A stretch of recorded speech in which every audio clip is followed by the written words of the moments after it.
So on that planet on May 29, 1917, Kennedy's born. All right, he's born into a rich, his father's, he's a little bit of a shyster. Makes a ton of money, makes so much money, the sons can afford to have scruples. Okay? And try to, like Linda LaRouche, because I've been privileged to study history under LaRouche for about 15 or 20 years. What LaRouche is always telling us is to bring people on the stage of history, put people on the stage of history. So I want to try to give you a little flavor of what was going on from the time he was born up until when he takes over the presidency. And he goes all to the blue blood schools. He's got a lot of health problems. He's given the last rites on several occasions when he's a youth. World War II starts. He joins the Navy. The father has to pull strings because he's got such serious health problems. The Navy didn't want him. So this is a guy who could have had legitimate health reasons for not going into the war, and actually had his father pull strings to get him in. So he's in the Navy, PT 109, everybody's familiar with the story. What a lot of people don't realize is when he went out after the boat, his little PT boat had been sunk by rammed, by a Japanese destroyer. 3 of the sailors on his boat died. Excuse me. And he went out off the shores, right, with lanterns to get boats that were going to be going by, or what he thought might be going by, to get help for his remaining crew. And he actually almost got swept out to sea by the currents and the tides. But he managed to get his wits about him in a semi-conscious state and managed to get back to shore. They swam to a different island the next day, got help through some natives, and gets back to home and back to Cape Cod. Runs for Congress, 1946, interesting year. That's the year that Churchill gives the Fulton, Missouri speech in the Iron Curtain, which was actually coined by a German general before Churchill said it. And to give you a little flavor of these times, the McCarthy witch hunt trials, the communist hysteria in the 50s and 60s is far more pervasive and intense than what we hear now about Muslims and so forth. And what we call the McCarthy hearings, LaRouche is saying that really was Truman hearings. This Truman set the stage for this stuff. So, in this environment, Kennedy gets elected to Congress in 1946. He later becomes the United States Senator. He almost becomes a vice presidential candidate in 56 under Adlai Stevenson. Misses it. A lot of people thought that was bad that he missed it, but many people, including himself and his father, thought that it was good that he missed it because Stevenson didn't have a prayer against Eisenhower. Leading into the 1960 presidential election, you've got the 57 Sputnik from Russia, which really got everybody spooked. You had one of the other things coming into the 60s with the CIA, the OSS, the Office of Strategic Services, which was the forerunner of the CIA. These were a lot of the people who were problematic for Kennedy, and many of them had been schooled by the British in Europe during World War II. Dulles was known to not like Donovan, who was a real patriot, and Jesus Angleton, who was a bona fide lunatic in the CIA, was famous for prowling the halls of Langley because he thought there was a communist mole inside the CIA in Langley. And I'm not sure if there's any definitive intelligence available to say if this is the case or not, but many people, subsequently thought he may have well been the mole himself, because his mentor during World War, during World War II and leading into the 60s, was none other than the infamous triple agent Kim Philby. So there's certainly some smoke there anyway. So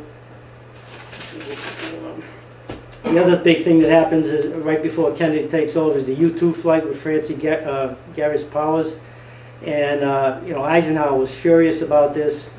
And usually when these pilots went up on U-2 missions, they would strip the plane, strip the insignia. The pilot would have nothing on him, so that if anyone went wrong, there was no, no trail that they could, link to the U.S. But in this particular case, in spite of the fact that Eisenhower had ordered no flights, no more U-2 flights, because they had wanted to go to Paris to meet with Khrushchev on the Paris peace talks, and someone made the order to, send up a U-2, and no one knows who, and of course he was. I'm not sure. I've read several things on this. It's a little bit ambiguous about how the flight came down.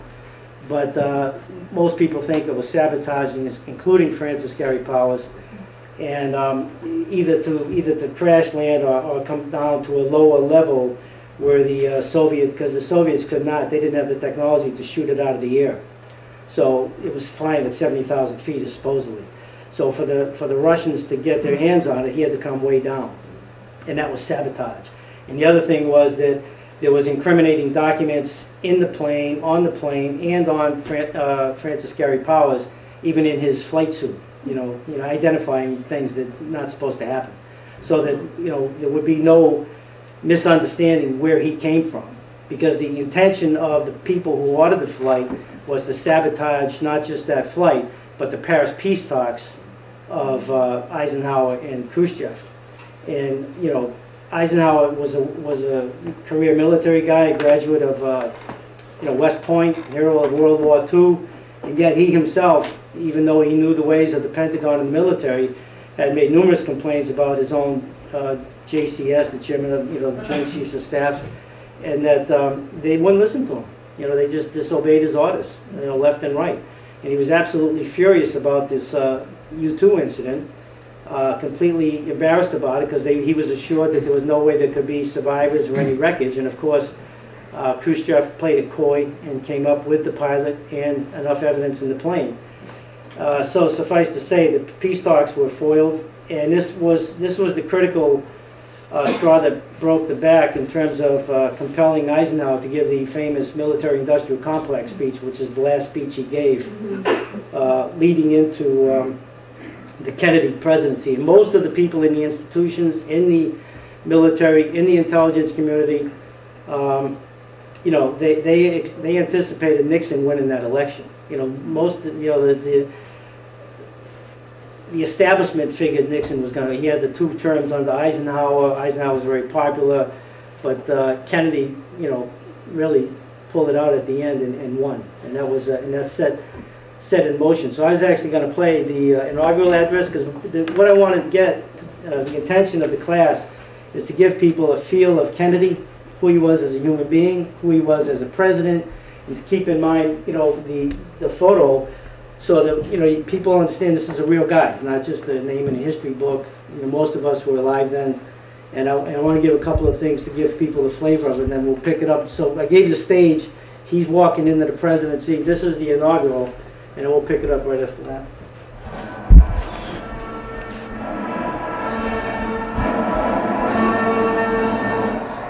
You, John Fitzgerald Kennedy, do solemnly swear. I, John Fitzgerald Kennedy, do solemnly swear. That you will faithfully execute the office of President of the United States. That I will faithfully execute the office of President of the United States. And will, to the best of your ability, and will, to the best of my ability, preserve, protect, and defend the Constitution of the United States. preserve, protect, and defend the Constitution of the United States. So help you God. So help me God. 14 minutes long.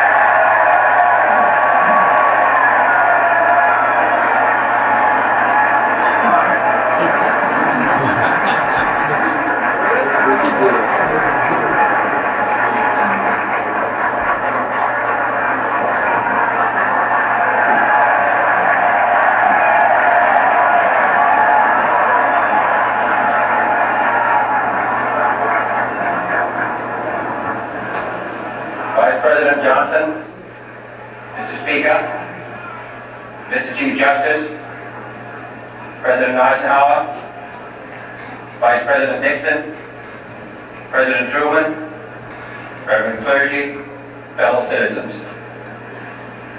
We observe today not a victory of party, but a celebration of freedom, symbolizing an end as well as a beginning, signifying renewal as well as change. For I have sworn before you and Almighty God the same solemn oath our forebears prescribed nearly a century and 3/4 ago. The world is very different now, for man holds in his mortal hands the power to abolish all forms of human poverty and all forms of human life. And yet the same revolutionary beliefs for which our forebears fought are still at issue around the globe. The belief that the rights of man come not from the generosity of the state, but from the hand of God. We dare not forget today that we are the heirs of that first revolution.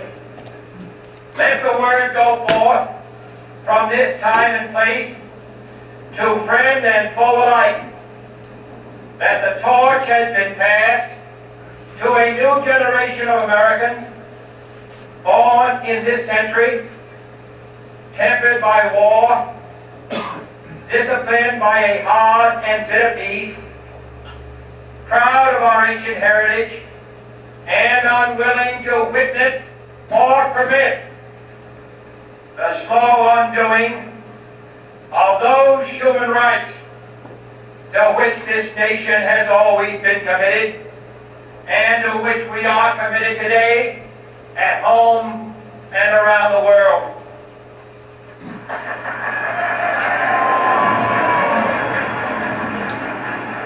Let every nation know, whether it wishes us well or ill, that we shall pay any price, bear any burden, meet any hardship, support any friend, oppose any foe, to assure the survival and the success of liberty.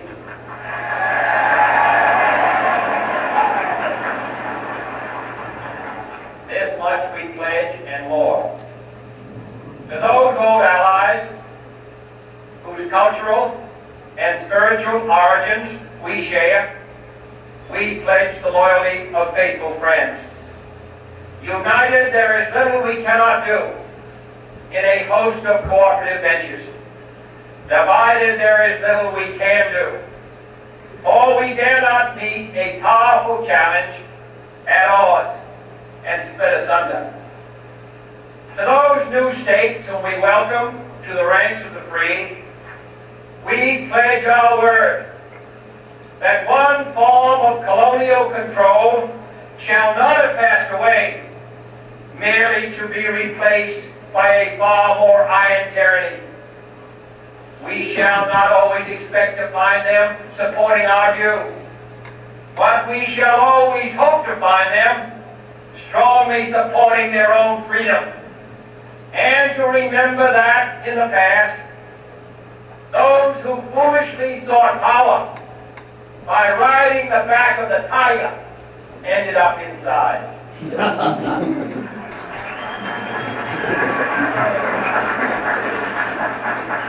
To those people in the huts and villages of half the globe struggling to break the bonds of mass misery, we pledge our best efforts to help them help themselves for whatever period is required, not because the communists may be doing it, not because we seek their votes, but because it is right.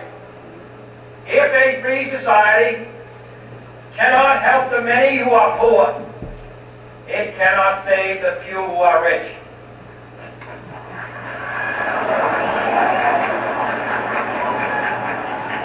To our sister republics south of our border, we offer a special pledge to convert our good words into good deeds, in a new alliance for progress, to assist free men and free governments in casting off the chains of poverty. But this peaceful revolution of hope cannot become the prey of hostile powers. Let all our neighbors know that we shall join with them to oppose aggression or subversion anywhere in the Americas. And let every other power know that this hemisphere intends to remain the master of its own house.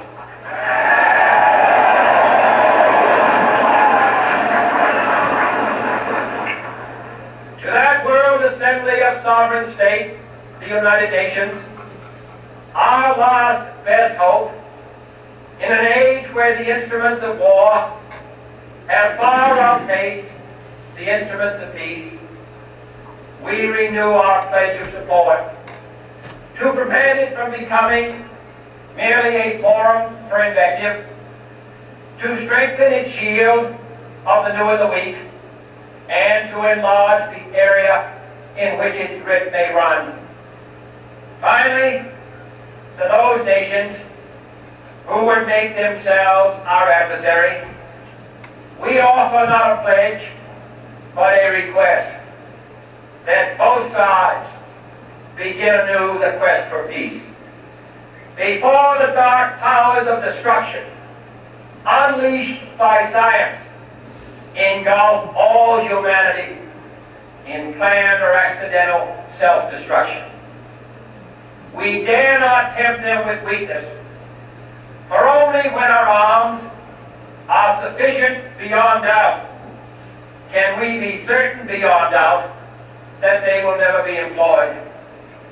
But neither can two great and powerful groups of nations take comfort from our present course, both sides overburdened by the cost of modern weapons, both rightly alarmed by the steady spread of the deadly atom, yet both racing to order that uncertain balance of terror that stays the hand of mankind's final war. So let us begin anew, remembering on both sides that civility is not a sign of weakness, and sincerity is always subject to proof. Let us never negotiate out of fear, but let us never fear to negotiate.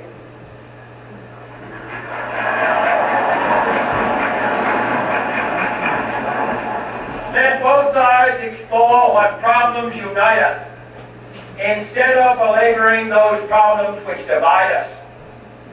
Let both sides, for the first time, formulate serious and precise proposals for the inspection and control of arms, and bring the absolute power to destroy other nations under the absolute control of all nations.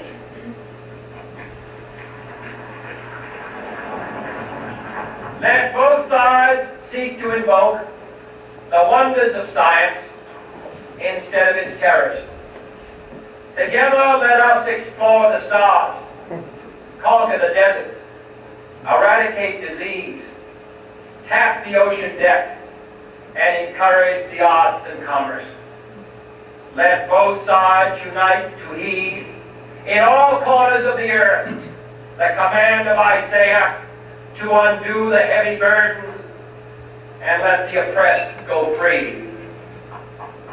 And if a beachhead of cooperation may push back the jungle of suspicion, let both sides join in creating a new endeavor, not a new balance of power, but a new world of law, where the strong are just and the weak secure, and the peace preserved. All this will not be finished in the first 100 days, nor will it be finished in the first 1,000 days, nor in the life of this administration, nor even perhaps in our lifetime on this planet. But let us begin.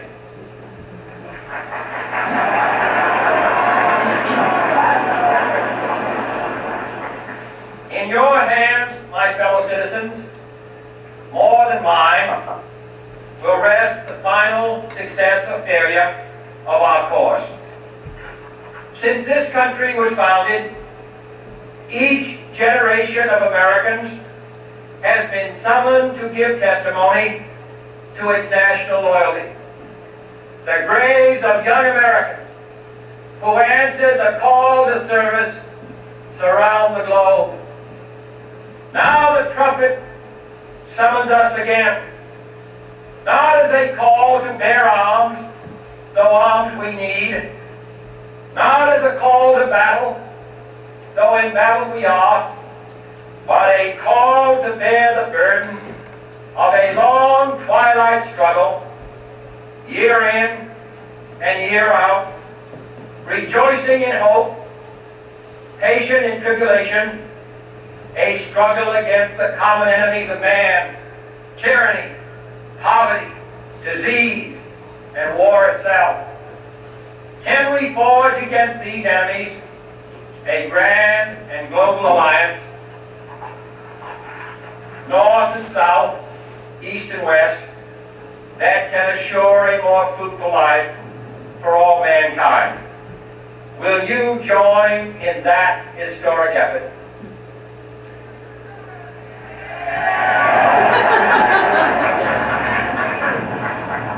In the long history of the world, only a few generations have been granted the role of defending freedom in its hour of maximum danger. I do not shrink from this responsibility. I welcome it.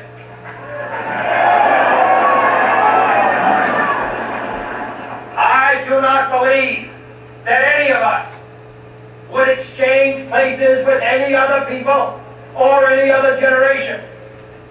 The energy, the faith, the devotion which we bring to this endeavor will light our country and all who serve it.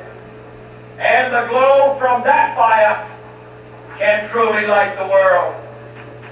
And so, my fellow Americans, ask not what your country can do for you, ask what you can do for your country.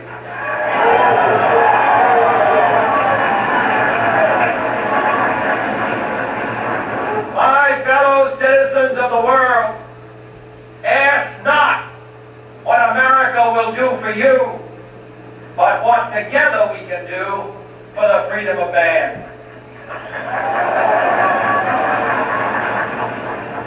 Finally, whether you are citizens of America or citizens of the world, ask of us here the same high standards of strength and sacrifice which we ask of you.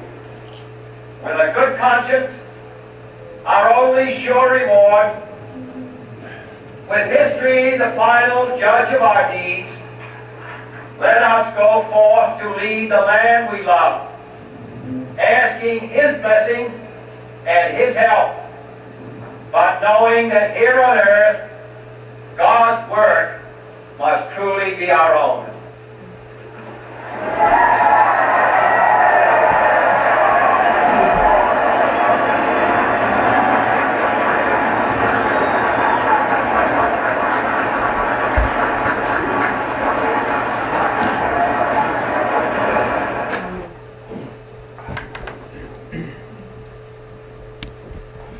So, it's quite a guy. Enough to make you weep when you look at what we've been looking at since then, isn't it? So, he gets in the Oval Office and he's loaded for bear, ready to go, and what does he walk into immediately? He's hit like a ton of bricks with the Bay of Pigs situation. He's schooled by the CIA in the military-industrial complex that Eisenhower had warned about. And this had been going on in the second term of Eisenhower, and it's worth mentioning that Eisenhower had 2 heart attacks. So he was not on top of things the way he might have otherwise been. Nixon, you know, what can you say? The guy was a horror show. And one of the fun things that they interviewed Eisenhower once when Nixon was running for president, and they said, "Can you give us any policy or anything that Nixon had did that was really good that you listened to and implemented, and Eisenhower looked at him and he said, if you give me a week, I might think of one. So the Bay of Pigs was set up, and of course Nixon was up to his eyeballs in this Bay of Pigs. The initial thing was supposed to be just a few hundred. It turned out to be a real McGilla, a nightmare of a few thousand people. Now, of course, these days, you know, the right wing and so forth, they still lambaste Kennedy and say, look, he, you know, withdrew the air cover for the invasion, and which was not true. That the fact of the matter is that at that time, what ultimately happened was a few thousand Cuban exiles going back in, and they told Kennedy, you'll get a lot of help from the natives in Cuba that don't like Castro, that are anti-communist. This whole shtick throughout every day is the anti-communist, the Cold War. It's all throughout. And this is one of the things I think Kennedy was good when he said the long twilight struggle, right? And most of us, the older good people here, were all kids at that point. So this is our legacy when he was saying, it's up to you, fellow, you know, citizens, to take the, you know, he was doing his job, but it's up to us to do our job right now. And it's also worth pointing out that this is why I joined Lyndon LaRouche. You know, that's why. Because when I was a kid, my ambition in life was to get the sons of bitches that killed him. So when I met the LaRouche organization and that guy started organizing me at the table, I sort of cut him short and I said, just tell me where you're at on Kennedy. And he told me, and I gave him a contribution. In 7 years I was an activist, in 15 years I joined full time, and this is the best thing I've done with my life. So this is, we've got to work with LaRouche. That's, I want to make sure that stays throughout as well. So back to the Bay of Pigs. So the Castro has 10 T-33s, and General Cabell in the Air Force was also a CIA guy. They had, one way or another, I forget all the details, but they managed to get 7 of the T-33s incapacitated, whether they blew them up or how it was done, I forget. But there were 3 T-33s left. What are T-33s? The airplanes, you know, fighter jets for the Air Force. Right. So Kennedy had specifically said, you know, sort of somewhat reluctantly, because he, remember, he had just walked into the White House. So they said, look, you know, he didn't want any invasion unless those other 3 planes were going to be incapacitated. And you know, General Cabell was we had some B-26s that had been stripped, and we had CIA people, U.S. pilots, but with no U.S. insignias, you know, no way that they could connect it with the United States, right? So that was what Kennedy wanted. So McGeorge Bundy, a real SOB in the Kennedy White House, makes a phone call to General Cabell within a few hours of the invasion. Now keep in mind, the last remaining 3 T-33s are supposed to be wiped out so that they can't be used to, you know, follow up the invasion. And McGeorge Bundy calls General Cabell 2 to 3 hours prior, and he says, cancel, you know, don't send the B-26s. Do not go get those remaining T-33s. And Cabell was beside himself and said, what are you, crazy? We have to have those. And Bundy said, no, this comes from the top. Now, we don't know who he was meaning but the top, but it wasn't Kennedy. You know, this was another thing like Eisenhower saying he didn't want the U-2 to go up. It went up. Kennedy says he wanted the last, you know, T-33 planes wiped out. They don't get wiped out. So the invasion goes forward. The T-33s go up in the air. The guys are sitting ducks because they've got we're not using the Air Force, and they get, you know, lots of people get wiped out. They hit the supply ships and so forth. A lot of people die. There are frantic calls to the White House. They try to high pressure Kennedy into sending in U.S. air cover. Kennedy's adamant he will not be railroaded into the United States Air Force. He said, I said no, I meant no. Curiously, Dulles had disappeared and gone in somewhere down in the Caribbean, who knows doing what. And so the whole thing turned into a fiasco. And not to mention the fact that most of the thing was published in the New York Times shortly before it was going to happen anyway, so it wasn't exactly a secret. So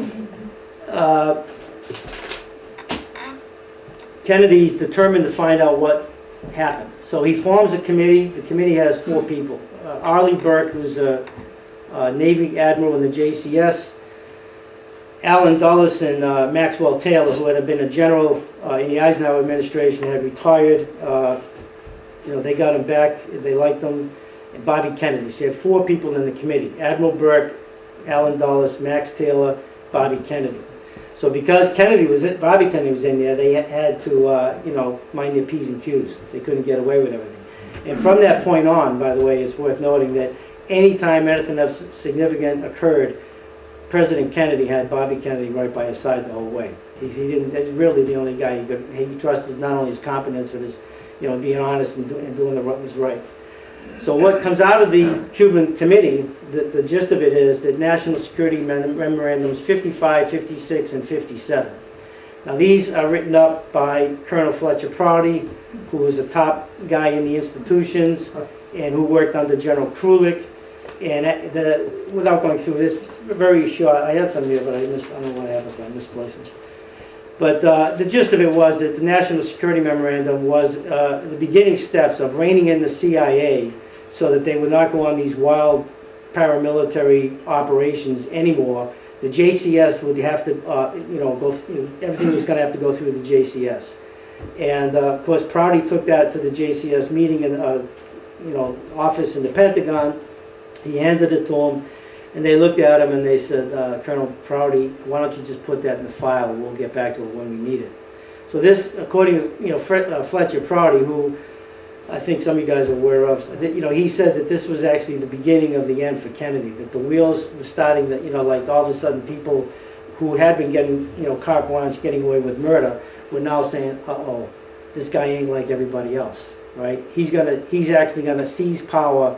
He's gonna uphold his oath of office, the general welfare on behalf of the regular people, and stiff the establishment in Wall Street. And by the way, it's also worth pointing out, he had extensive travel as a young man throughout Europe and Asia and Africa, and even the Soviet Union, and was very anti-colonial, as you heard him up on this, so this is the point with the empire versus the republic.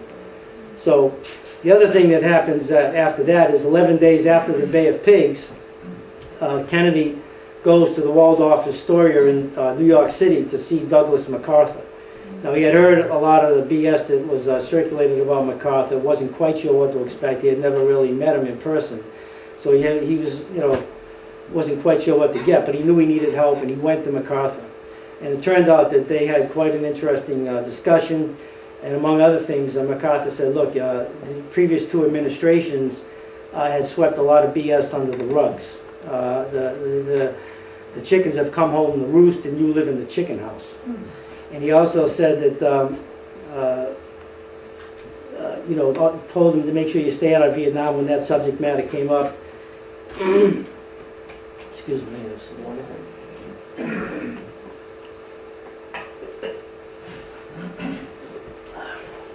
And MacArthur said in the last 10 to 15 to 20 years that all of the wrong generals had been promoted. So this is interesting coming from MacArthur, who's a career military guy. This isn't some left-wing podunk, just doesn't like the military. So Kennedy actually established a very a solid relationship with MacArthur. A year later, he invited MacArthur to the White House. They had about an hour-long meeting. It's an audio tape which is available, which I listened to recently. You can access it through YouTube or through the JFK Library, which is where that photograph came from, by the way. So there's a lot of good stuff up there that's very good. This interview with MacArthur was really great.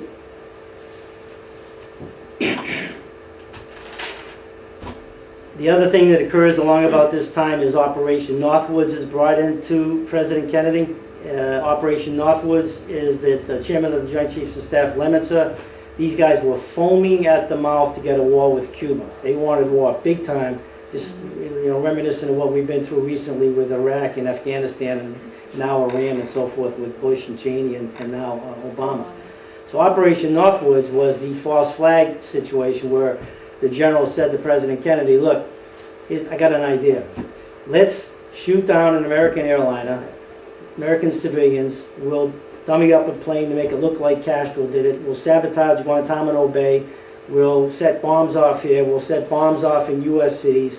All sorts of mayhem, destruction, kill.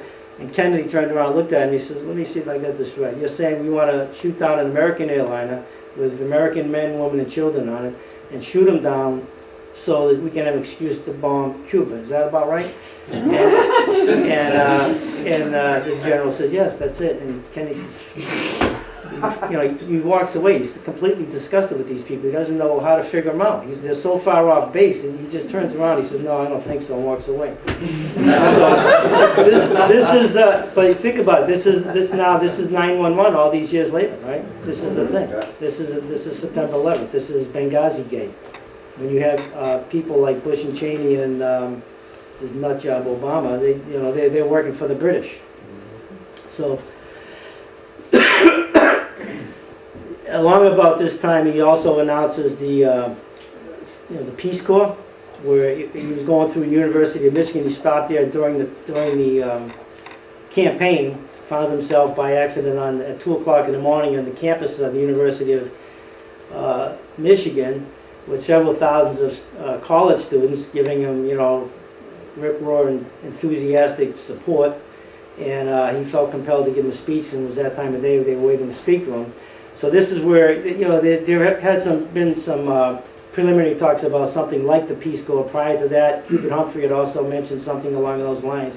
But at that particular event, he said to the college students, look, he said, we need to challenge the young people to be good citizens, to go out and spread the goodwill of the United States. So the idea of the Peace Corps was to get college-educated, primarily young people, to go around the world in the third world countries to help eradicate illiteracy, to help farmers increase the yield of crops, education, health care, for the people who are real poor, get them doctors and dentists and so forth. Peace So, through progress. yeah, and spread, rather than combat communism, at the point of a bayonet and bomb the hell out of people, and do it this way to spread the goodwill, right? So this was in his heart, it was in his soul. It wasn't a fly, it wasn't a campaign event, And then, of course, he also had the Alliance for Progress, which was a similar thing where he proposed for Latin America, called for $10 billion to be initially sent down there for similar type things to help with, eradicate poverty and so forth and so on. And a lot of people, some of you may know people from South America, during that time frame, Kennedy's photograph was famous for being in a lot of people's homes in South America. And of course, it didn't pan out. Some of the people in the Congress, the Republican opposition, said this is socialism. This, what are we doing? We got our own problems. Why are we doing this? So it never really got off the ground the way he had intended. And the interesting thing is, about a dozen or so years later, in the early 70s, 13 governments have been overthrown by military coups. Completely opposite. And much of the little money that did go down here ended up in the wrong hands, Now, along this time also, Kennedy goes to Europe. He sees, he goes to Paris, sees de Gaulle, the famous quote. He says, some of you may recognize me. I'm the man that accompanied Jackie Kennedy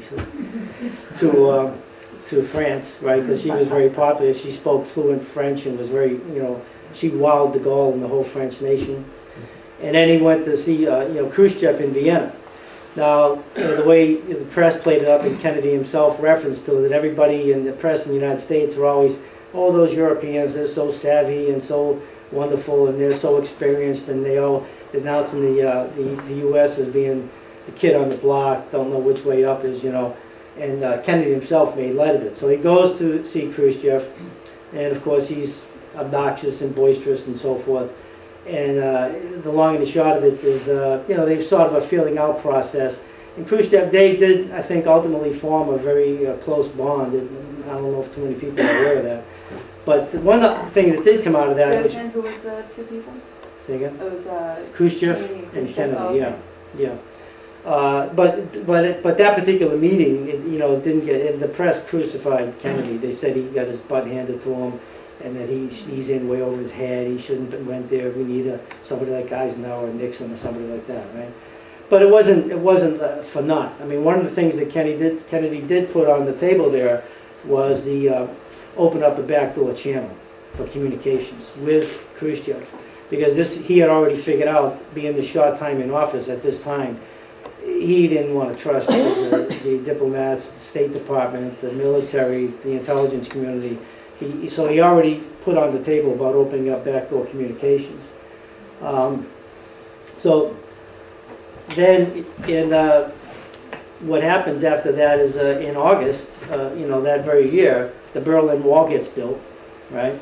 And that creates all sorts of tensions and havoc. And Kennedy had appointed a guy named General Clay, who had been retired from the military, to Berlin to keep an eye on things, and realized subsequently that was a mistake. This guy wasn't too good. One of the things that Clay did was he built a replica wall of the Berlin Wall in the forest in Germany, and was working with tanks and engineers to figure out how to get the best devices on the front of tanks to knock down the wall. They were practicing knocking down a replica of the wall. Now this was all without Kennedy's approval and knowledge, but Khrushchev knew about it. Because he had the spies. It was, so Khrushchev is over there saying, I don't think, he he's beginning to develop an understanding of Kennedy, and he sort of scratching his head saying, this doesn't sound like Kennedy. This isn't, something's amiss here.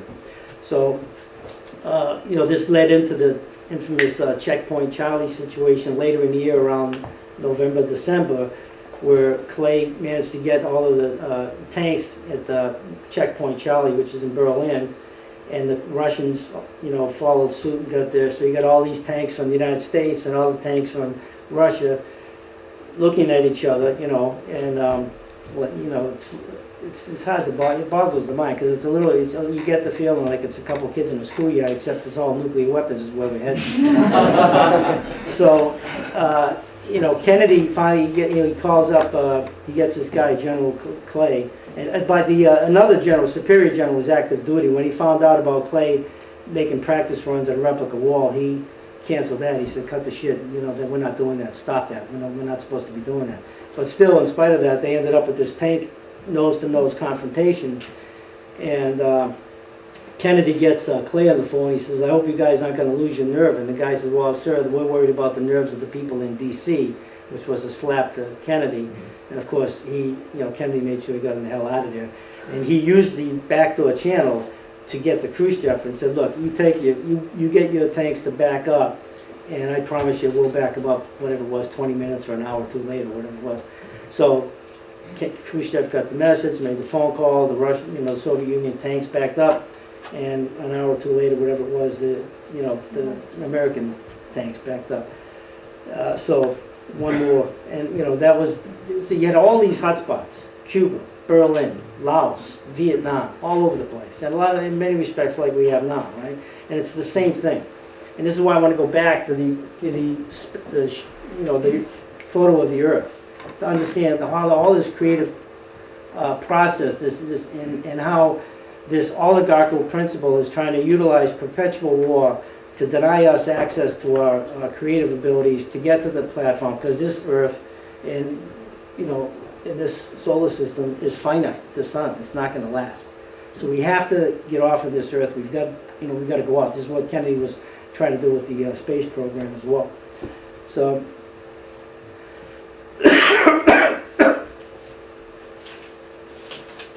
So then we go back to just touch base. All of these things that I'm bringing up, really, I mean, you need a whole semester to go through each one of these items of themselves, so I can't do everything justice, but I'll try to give you a flavor of this guy, what he was up against, what he was doing. And of course, the civil rights situation was hot as a pistol. 1960, the Supreme Court rules Boynton versus Virginia, where they ruled that interstate travel had to be integrated. A lot of activists, black and white, jumped on a bus in Washington, D.C., went through the South, Carolinas, Georgia, and when I lived in Massachusetts when I was a kid, our family used to go to Florida in winter all the time. And you went through the South back in those days, you would see, you stopped to use the restrooms at the gas stations, the white and black, everything was separate. It was amazing to see and to think about now. But that was the way it was in those days. So this was a big thing for this Supreme Court to rule in this case that interstate travel had to be integrated. So they wanted to put it to the test, so they go through, they go from Carolinas, Georgia, they get into Alabama, and all hell breaks loose. You got this photograph? Yeah. So, Anniston, Georgia, and a bunch of KKK lunatics, about 100 or so are out there. They start mobbing up on this bus, slashing tires, throwing windows, and stuff through the windows and stuff. The bus driver makes a run for it. They catch up to him and light the bus on fire. And the people were actually still in it, according to some reports. There are some ambiguous reports about this, but according to one, it was bad anyway, a slice of it. One report was after the guys lit it on fire, they held the doors closed so the people couldn't get out. Right, literally. And there was an undercover policeman in there who came to the door with his gun and said, "Get out of the way." So they opened up, and just as the people got out, the gas tank of the bus blew up, and and then it's a nightmare. And the other thing that's interesting about this is J. Edgar Hoover, the top so-called law enforcement official, was an accessory before and after the fact, because they knew this was coming. They had intelligence that this was going to happen and chose to do nothing. And then they knew after the fact who was responsible and chose to do nothing. Right? This is J. Edgar Hoover. So this is what Kennedy's up against. He's surrounded by. He tells people, he orders people to do something, and they don't do it. He tells the Hoover do this, he doesn't do it. He tells the CIA do this, he doesn't do it. The military do this, he doesn't. People don't listen to him. So this is why you got to get a flavor for the times. And after this was the people milling around, a little 12-year-old white girl came out and brought everybody water, like I need right now. And she got all sorts of catcalls and vicious slander remarks by a bunch of grown men, white KKK people, and her family was subsequently completely isolated and ostracized and had to move out of the county where they were living at. And then of course you got the situation with Wallace, who was a lunatic in Alabama, when Nick Katzenbach, who was the Assistant Attorney General under Kennedy, went there, said, "Get out of the way with bringing these people in," and Wallace was adamant. They had to call up the military, and the general came to Wallace and said, it was actually apologetic, because he was part of the right-wing KKK. They didn't, he didn't want to do it, but he was forced to do it. So finally he had to step aside. Then the other case that was really getting James Meredith into Ole Miss, where the U.S. Marshals brought him down. They wouldn't let this guy in Old Mississippi, right? James Meredith. And all hell broke loose. They had roughly 200 law enforcement officials, about 125 were U.S. Marshals, and thousands of right-wing, KKK lunatics attacked them with guns. 2 people ended up dead.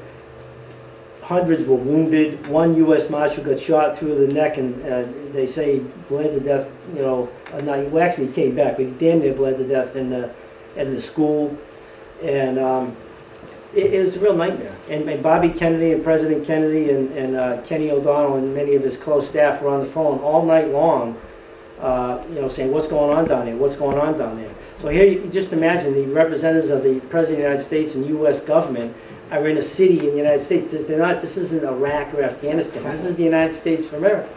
And they're under assault. It's mayhem. And some of these guys were hardened World War II military veterans, and they were shitting in their britches. They didn't know if they were going to get out of there dead or alive or what. So, finally, Kennedy had made numerous calls to Mississippi National Guards and the military, and said, "Get your ass down there, get the troops down there. We need troops. This is insane." And they, it's like you're breaking up. You know what I mean? They wouldn't listen to him. Finally, ultimately, they get them down there, resolve it. Meredith gets in. And the other one side note to that story is that one of the guys that was working to helping to get Meredith in was another black American guy named Medgar Evers, who subsequently was shot in the back by this lunatic Beckwith, who was not one of these nutjob KKK people. Interesting, it was only a few years back where this guy finally got his just due. or they tried him after whatever it was, 30, 40 years or 50 years, whatever it was. They tried this guy, was an old man, tried him and convicted him for murder and many rivers.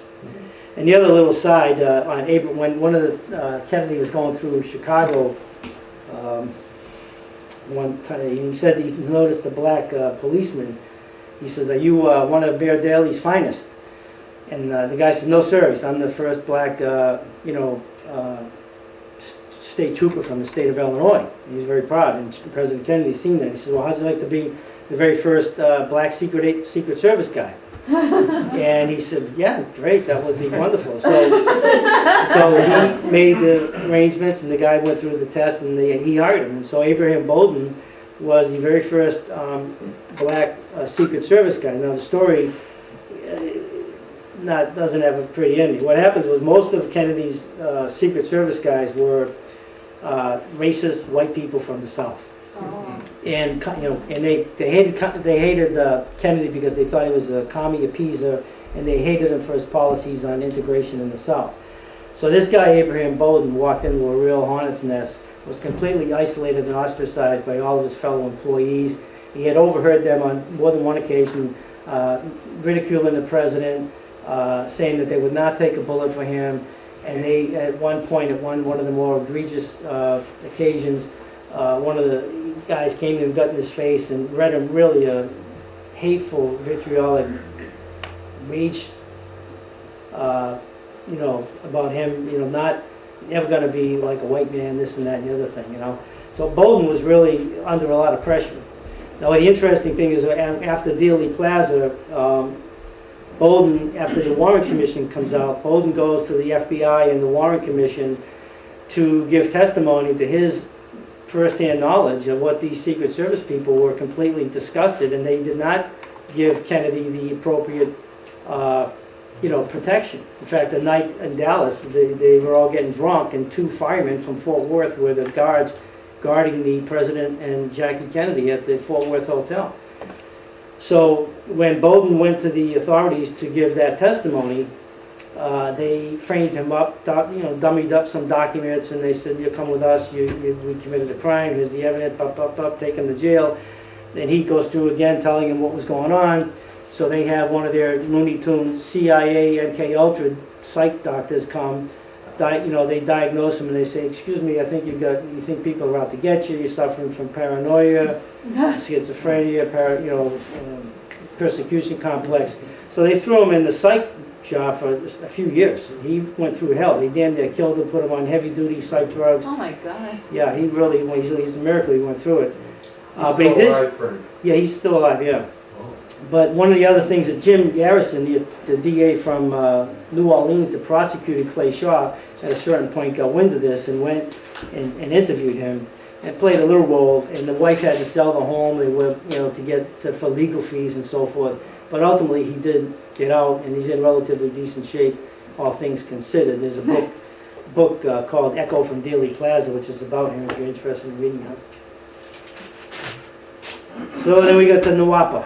Kennedy goes Pueblo, Colorado, August 17, 62. He's going to build the North American Water and Power Lines that we're still trying to get built today. We all know, what that means, the ramifications of not having that, and what it would mean, for us to get it right now. Rice University announces the Apollo space program to go to the moon. We're going to go there not because it's easy, because it's hard. That famous quote I like, he says, why are we going to go there? He says, "Why does Rice play Texas?" We got, we're going, that's it.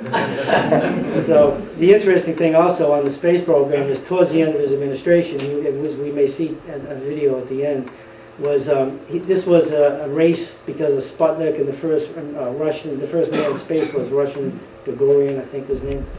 And so this was a big, at the time, a race between the Soviet Union and the United States. So this was a bold move, and it really rocked the country and the scientific community, and was a very, it really inspired everybody to get off their butt and really roll up their sleeves and dig into having a positive, a program to really, to give people, hope for the future, inspiration, right? And you know, he ended up making it, but poor Kennedy didn't. Then, of course, the steel crisis, the United States Steel. People may know the story. The steel prices, Kennedy was very adamant about keeping inflation in check. And, you know, again, by, you know, the general welfare clause to keep prices down so that the working force could maintain a stable standard of living. So he had negotiated a deal with the steel unions and also with the executives from United States Steel to keep the prices down, and they agreed. And after the agreement, the CEO of U.S. Steel, Blau, I forget his first name, Blau, B.O. Roger Blau, came, wanted an appointment at the White House. He comes to the White House, and the Kennedys, I just met this guy, why is he coming over? So it's a week later, or whatever, something like that, and he says to the president, we've decided, you know, we're going to announce, it's being done as we speak publicly, we're going to raise the prices of steel $6 a ton. So Kennedy looked at him cold as ice and said, that's a big mistake. You shouldn't do that. So, well, the meeting ended, they did it, and of course the unions were completely ticked off, but they pretty much smelled the rat immediately. They didn't hold Kennedy responsible. They knew he was making a good faith effort.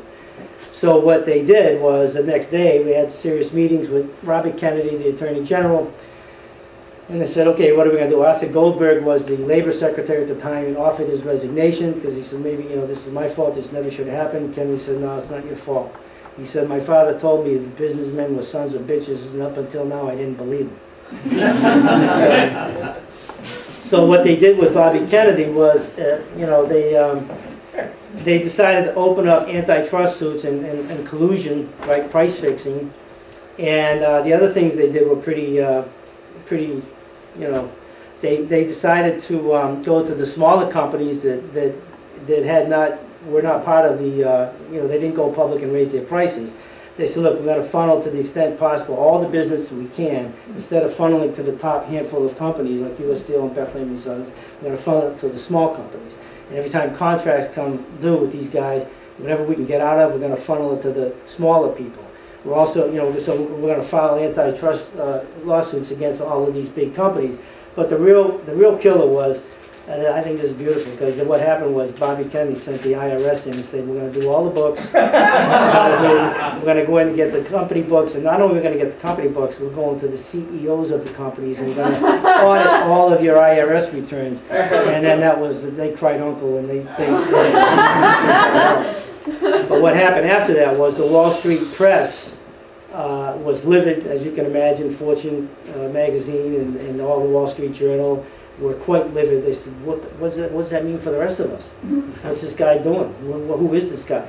Now also, it's worth keeping in mind, you go back to the Bay of Pigs, right? You go back to Berlin, you go back, you know, with the steel crisis, and you see the momentum throughout his tenure as president, where he is taking on the establishment. He's taking on the people you can't beat, right? And Kennedy's has a peer, as they say, right? So, you know, to give a little more flavor of John Kennedy and the humor in the juxtaposition, I got a real short, quick 3-minute video of him at a press conference where I think to give some insight into his real, how, you know, what a guy this guy was. He was really funny. I wonder if you could tell us whether, if you had it to do over again, you would work for the presidency, and whether you could recommend the job from others. Well, the answer is, the first is yes, and the second is no. I don't recommend it to us. At least for a while. Mr. President, do you think that Mrs. Murphy should have to take into her home a lodger whom she does not want, regardless of her reason, or would you accept a change in the Civil Rights Bill to accept small boarding houses like Mrs. Murphy? The question would be, it seems to me, Ms. Gray, whether Mrs. Murphy had a substantial impact on interstate commerce.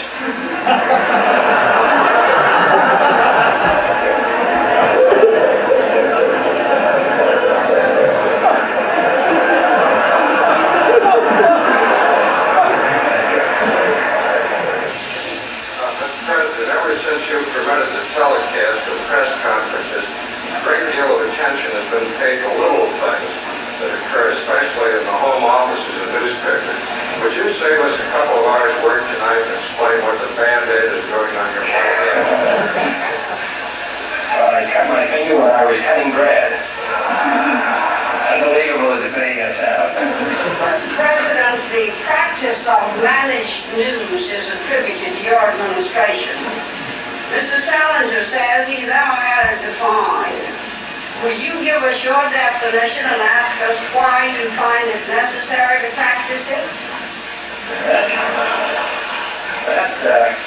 You are charging us with something, Ms. Green, and you're asking me to define what it is you're charging me with. I think you might, let me just say that we've had very limited success in managing the news, if that's what we've been trying to do. And perhaps you tell us what it is that you object to in our treatment of the news. Are you asking me? Yes. Well, I don't believe in managed news at all. I thought we ought to get everything we want. Yeah, do, Ms. Gray. I'm for that.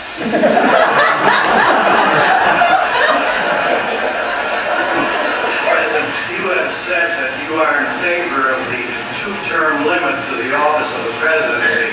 How do you feel about former President Eisenhower's suggestion that the terms of congressmen also be limited? It's the sort of proposal which I may advance in a post-presidential period. Mr. President, the Democratic platform in which you ran for election promises to work for equal rights for women, including equal pay, to wipe out job opportunity discriminations. Now, you have made efforts on behalf of others. What have you done for the women according to the promises of the platform? Well, I'm sure we haven't done enough, and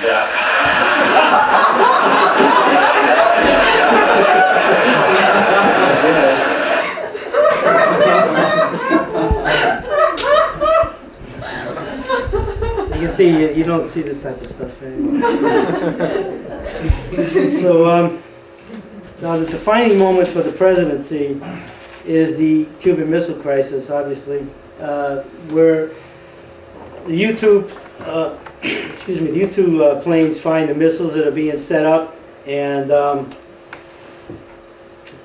he's notified, through the channels of the CIA and the military.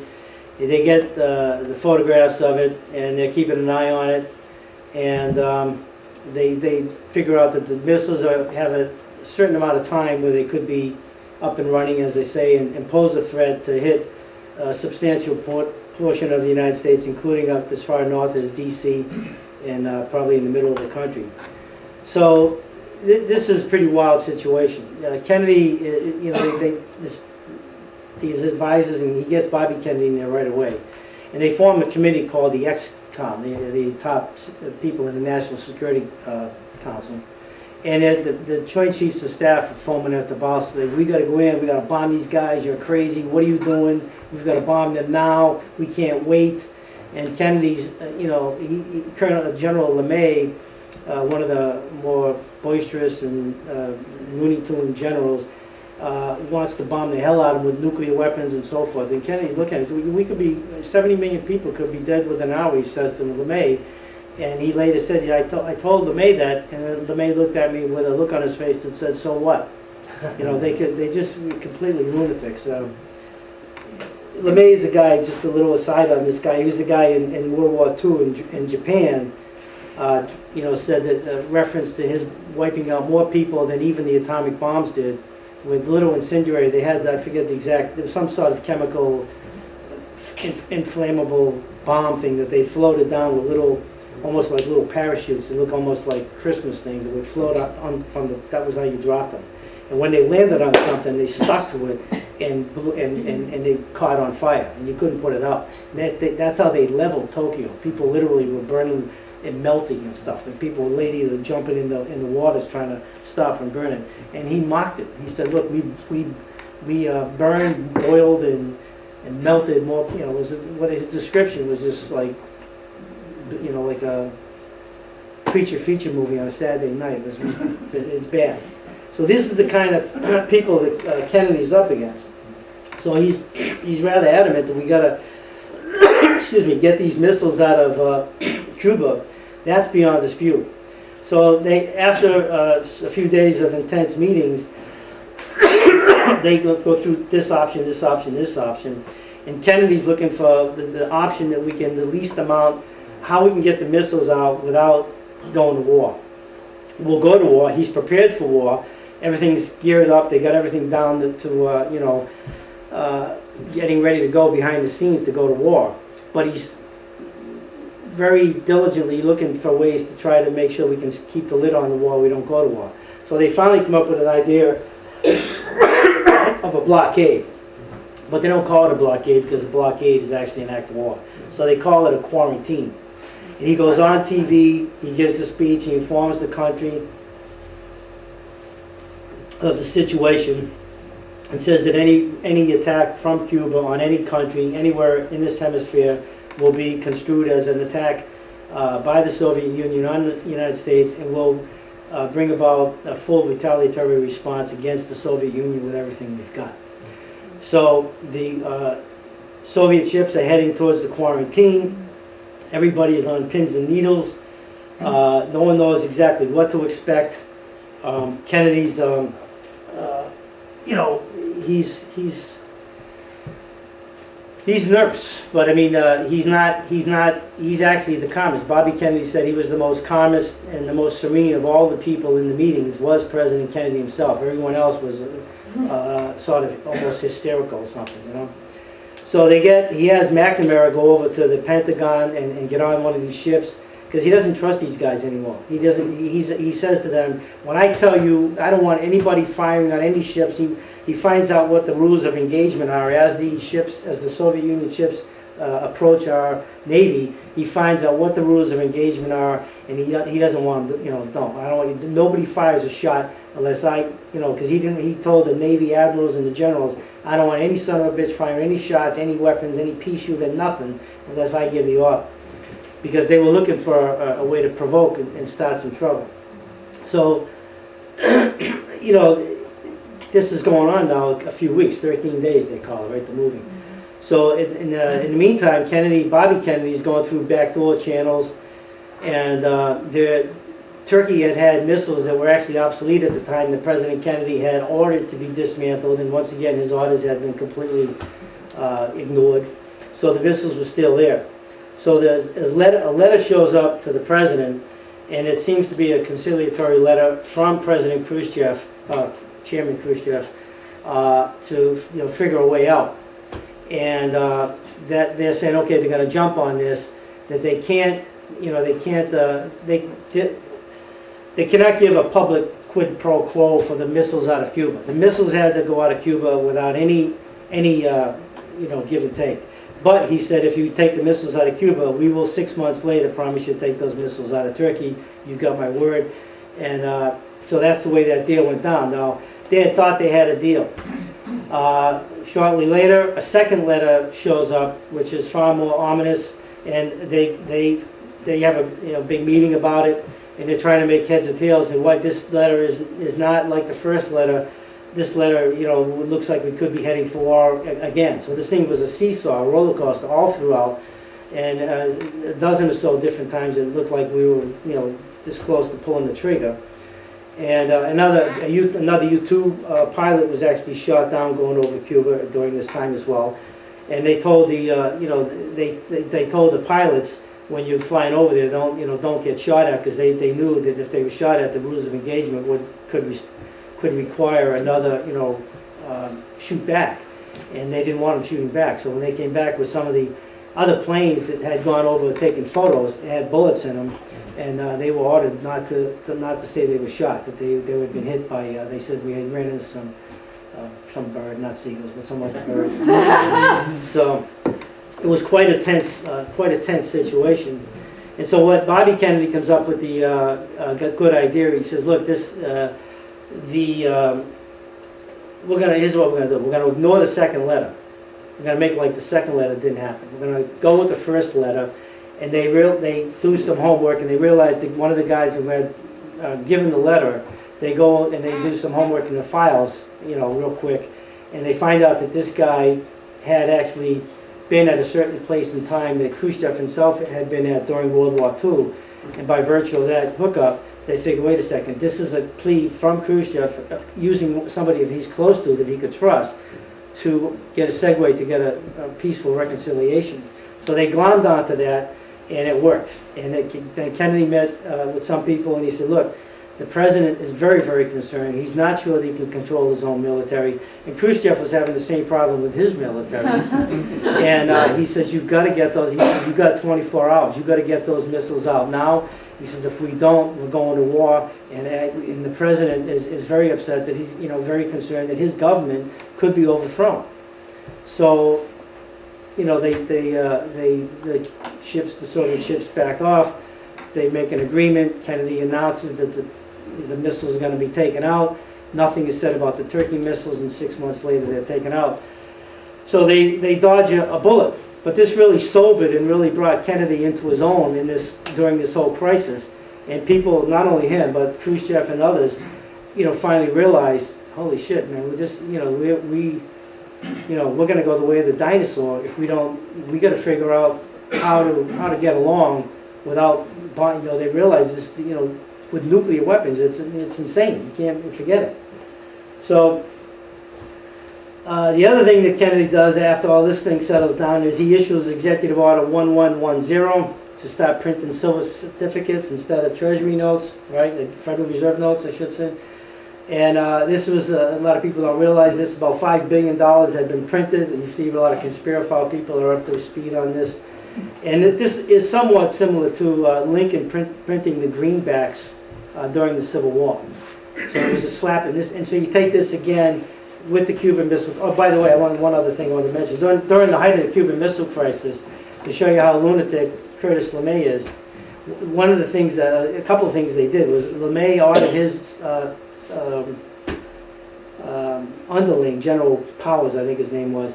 They went to DEFCON 2 without the president, which is DEFCON 1 is you shooting wars. Now the Soviet military, this situation is already hot as a firecracker, and somebody ordered a missile to be flown from Vandenberg Air Force Base up here in Northern California to the South Pacific. Now it was sort of a test missile, a satellite, a weather thing. I'm not sure exactly what it was, but it wasn't a bomb. It wasn't a bomb to bomb anybody. But with that tense situation, when the Soviets are monitoring everything, if they see a missile come flying out, what are they going to think? And the whole point was to use that as a means to provoke the Soviet Union to do something, right? And the other thing they're doing, they had B-52s, close, going up and down the Soviet airspace. And when Kennedy got wind of this, he was livid. He said, I want all that shit off. He said, don't, So this was incredible, intense pressure that Kennedy was under. And he handled it with, tremendous poise, I thought, But this to give you a little flavor how psychos these people that he was up against, which we're up against right now. So, he gets that order, he gets the Treasury notes going. So you want to do the secret, do this.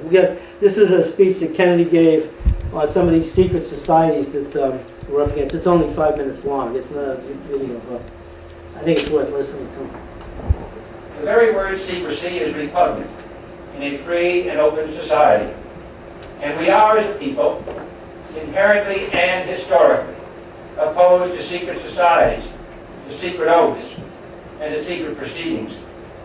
We decided long ago that the dangers of excessive and unwarranted concealment of pertinent facts far outweigh the dangers which are cited to justify it.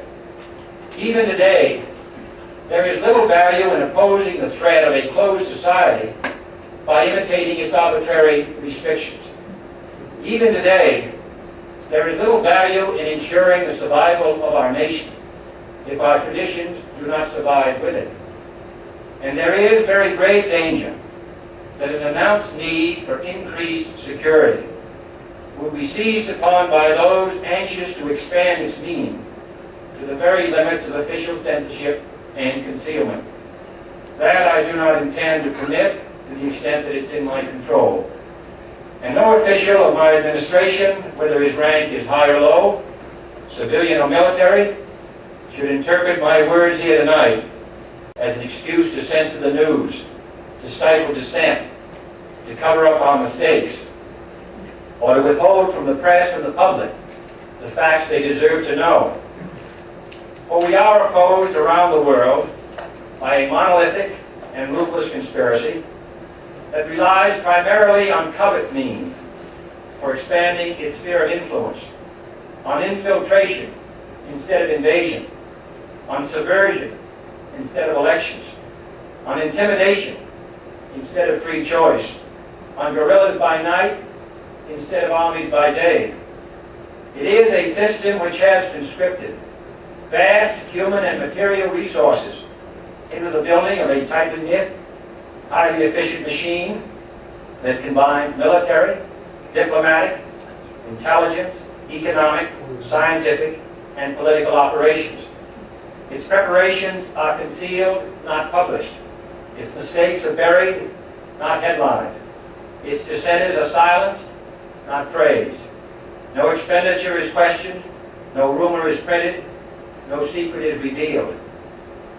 No president should fear public scrutiny of his program, for from that scrutiny comes understanding, and from that understanding comes support or opposition, and both are necessary. I am not asking your newspapers to support an administration, but I am asking your help in the tremendous task of informing and alerting the American people. For I have complete confidence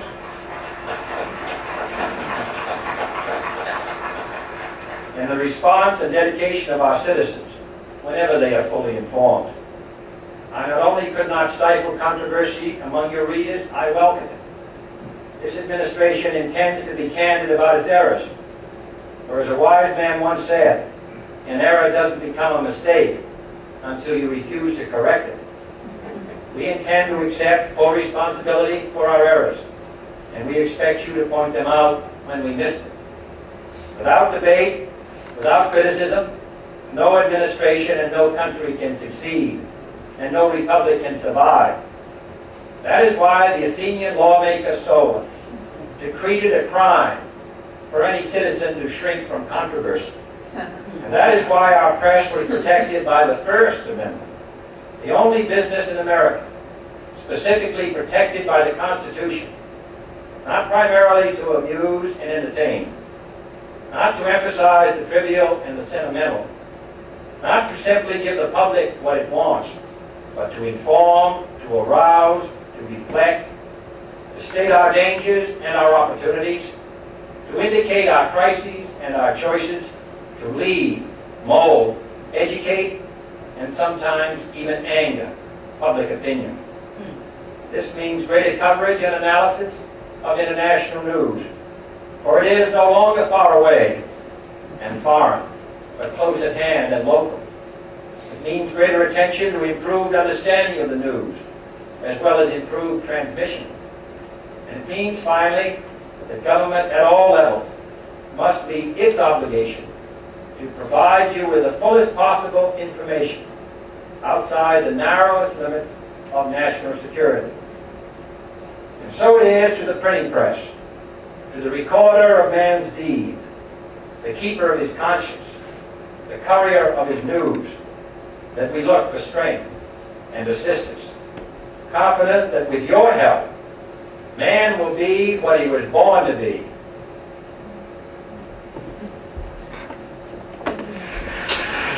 President. And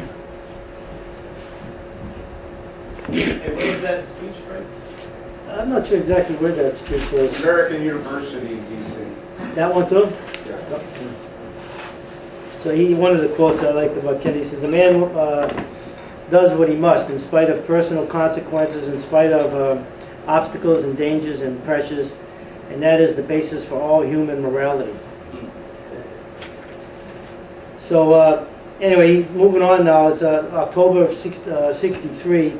The doors are closing in. This guy has a very acute political sense. He can smell it coming. He knows that he's taking these guys on. And National Security Memorandum 263, which goes out in October, says they're going to take out 1,000 military people from Vietnam by Christmas. All personnel by the end of 1965. Now it's worth pointing out, when he says all personnel, it's explicitly not military. All personnel means CIA and intelligence people too. That was the point. Get the hell out of here. MacArthur told him to get out. He said that when people asked him, "Are you going to go to Vietnam?" He said, "If you can get General MacArthur to go for it, I will," because he knew MacArthur was no way going to go there. The other interesting thing that happens, during this time, when Kennedy knew he was in trouble, there was a novel called 7 Days in May, where the U.S. government is overthrown by the military. And a lot of people said, "You think that's possible?" He said, "We have another Bay of Pigs, maybe a third one. It's possible, but it won't happen on my watch." But he was very, very, like I say, acutely sensitive to what was going on. He had his friends in Hollywood made a movie, 7 Days in May, which I recommend you see it if you haven't seen it. There's 4 key movies when Kennedy was president. 7 Days in May, The Manchurian Candidate, which was about to kill the president, which was about to come out right when he was assassinated, and they didn't bring it out. And the other 2 were Failsafe and Dr. Strangelove, right? The nuclear bombs, right? Actually, those 4 movies kind of give you a unique snapshot into the whole, what he was up against. Yeah. So and then in October 2nd, Arthur Kroc, who was a close friend of the Kennedy family, and to the father and to John Kennedy. Kennedy actually spent some of the time at his home when he was writing Profiles in Courage. And on the front pages of the New York Times on October 3rd, 1963, Arthur Kroc writes this article in the New York Times. I won't go through the whole thing, but there's a paragraph or 2 that are worth hearing. He says, "The CIA's growth was likened to a malignancy which the very high official was not sure even the White House could control any longer. If the United States ever experiences an attempt at a coup to overthrow the government, it will come from the CIA and not the Pentagon. The agency represents a tremendous power and total unaccountability to anyone. Whatever else these passages disclose, they most certainly establish that representatives of the other executive branches have expanded their war against the CIA from the intergovernment councils to the American people via the press." And of course, the high government official in the White House that he was referring to was none other than President Kennedy himself. This was a warning to the country because he anticipated his own demise, right? And when he went to, when he was going to Dallas, Adlai Stevenson had told him, "Don't go." I forget the guy's name that was connected to Macy's stores, which was headquartered in Dallas, which a lot of people, oil people like Clint Richards and others, frequented. He had a feel for it. He told Kennedy, "Don't go." George Smathers, who was a close friend and a senator with Kennedy, said it was almost like he had an obsession with death. He thought, he talked about it frequently. Keep in mind, he had been given the last rites several times. His brother had died in World War II. He was not in good health. A lot of people don't realize the extent to which this guy was very sick, quite even when he was president. So there's a poem that this is where my friend Anastasia is going to have. There was a poem that was written by a World War II guy. I think his name is Arthur Cedar. It's called "Rendezvous with Death," and that Kennedy liked it when he came home from his honeymoon with Jackie Kennedy. He told her, he recited it to her, and she liked it. She memorized it, and periodically throughout their marriage, she would say that poem to him. And she taught the poem to her precocious child, Caroline, who was all of 5 years old. President Kennedy was in the Rose Garden with his National Security Council having a meeting, and Caroline comes over and says, "Dad, I got to talk to you." And he's, "Not now, honey." And she's, "No, I got to talk to you." And he's, "No, please, I'm busy." So she persists, and finally he turns to the security, "I got to go." So he says, "Okay, honey, let's hear it." So the girl says this poem that my lovely friend Anastasia is going to recite for everybody. This is what Caroline Kennedy recited to President Kennedy about October 2nd, 63. So it's titled, "I Have a Rendezvous with Death." I have a rendezvous with death at some disputed barricade, when spring comes back with rustling shade and apple blossoms fill the air. I have a rendezvous with death when spring brings back blue days and fair. It may be He shall take my hand and lead me into his dark land, and close my eyes and quench my breath. It may be I shall pass him still. I have a rendezvous with death on some scarred slope of battered hill, when spring comes round again this year, and the first meadow flowers appear. God knows 'twere better to be deep, pillowed in silk and scented down, where love throbs out in blissful sleep, pulse nigh to pulse, and breath to breath, where hushed awakenings are dear. But I've a rendezvous with death, at midnight in some flaming town, when spring trips north again this year, and I to my pledged word am true, I shall not fail that rendezvous. Thank you.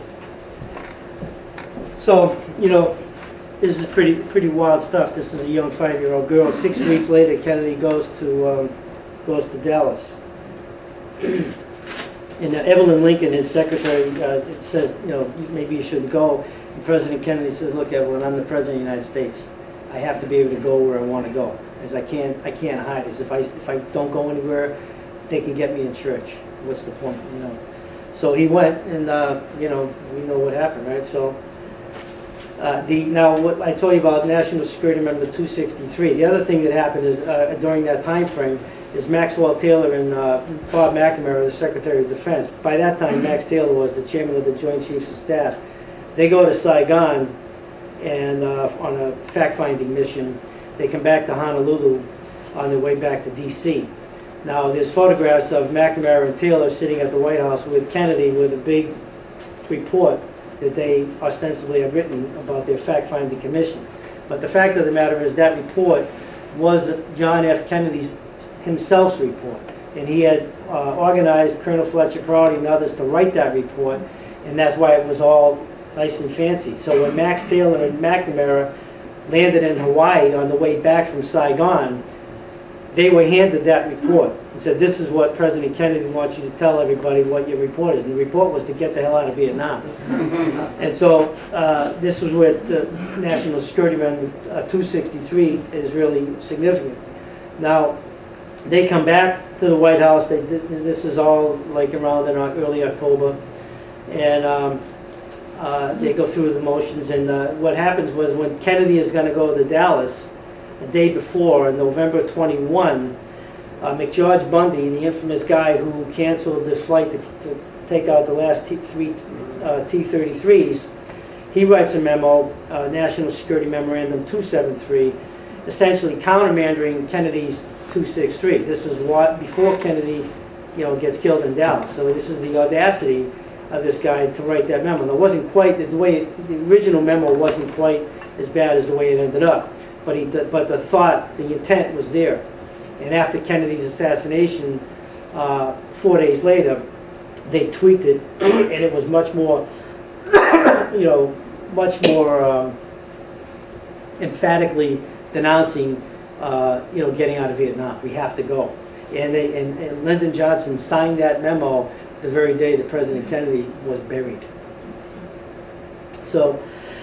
One of the other ironies about that situation was Kennedy was always saying, I want to get out of Vietnam, but I have to wait until the election.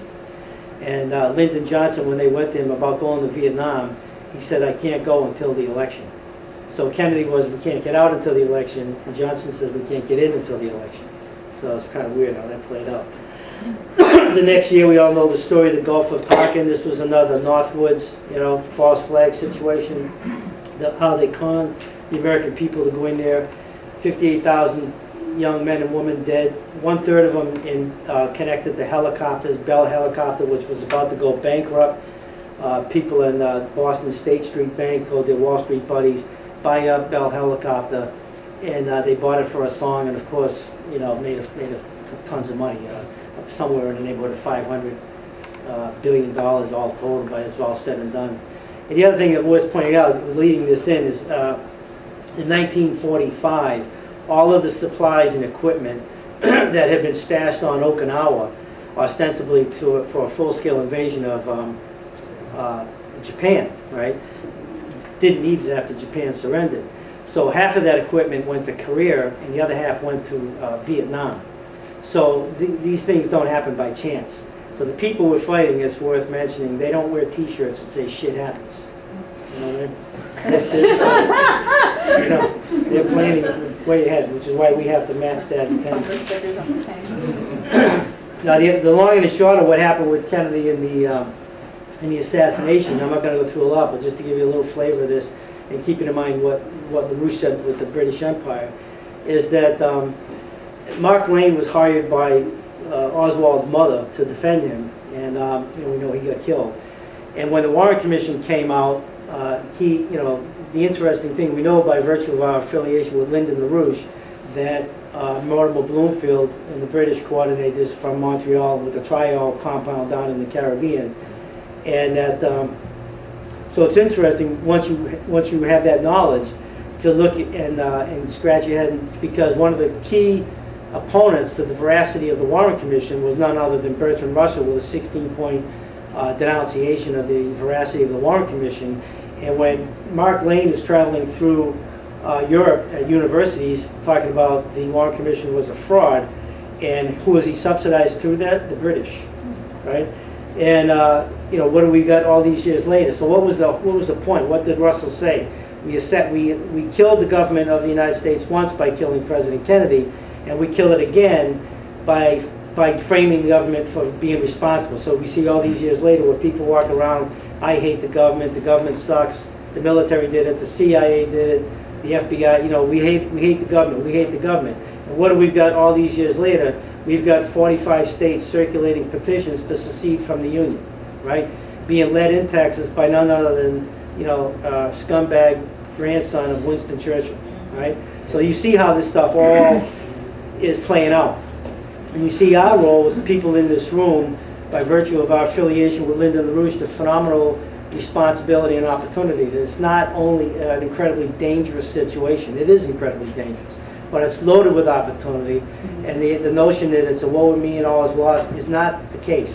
There's no guarantees we're going to win, but this is not like, we're going to lose either. We've got the thing to remember, the people behind Obama, the people, the oligarchs, are few in number. The trump card they've got is the psychological grip they've got on people to make them cynical and pessimistic. It won't work. They got the money. They got the power. There's nothing you can do. So this is what we have to combat in ourselves, to get ourselves rising above that, so that we go out and, as Lyndon LaRouche says, let's organize like hell. The 1 out of 5, the 1 out of 20, I should say, the 5% to do that. The other thing is this is just my curiosity. What they put the 6.5 when Mark Lane was at a university in Italy, he went through. He said, yeah, they had the Warren Commission said they used a 6.5 Italian calico rifle, and the whole audience cracked up laughing. And he said, well, he said to his interpreter, "What's up? Why are they all laughing?" He said, because that gun was a vintage World War II gun. They had a reputation. You couldn't hit the broadside of a bomb, right? So think about this. Why would people that are savvy enough and powerful enough to assassinate the President of the United States, why not leave the state-of-the-art, the best rifle they had? Why leave this one?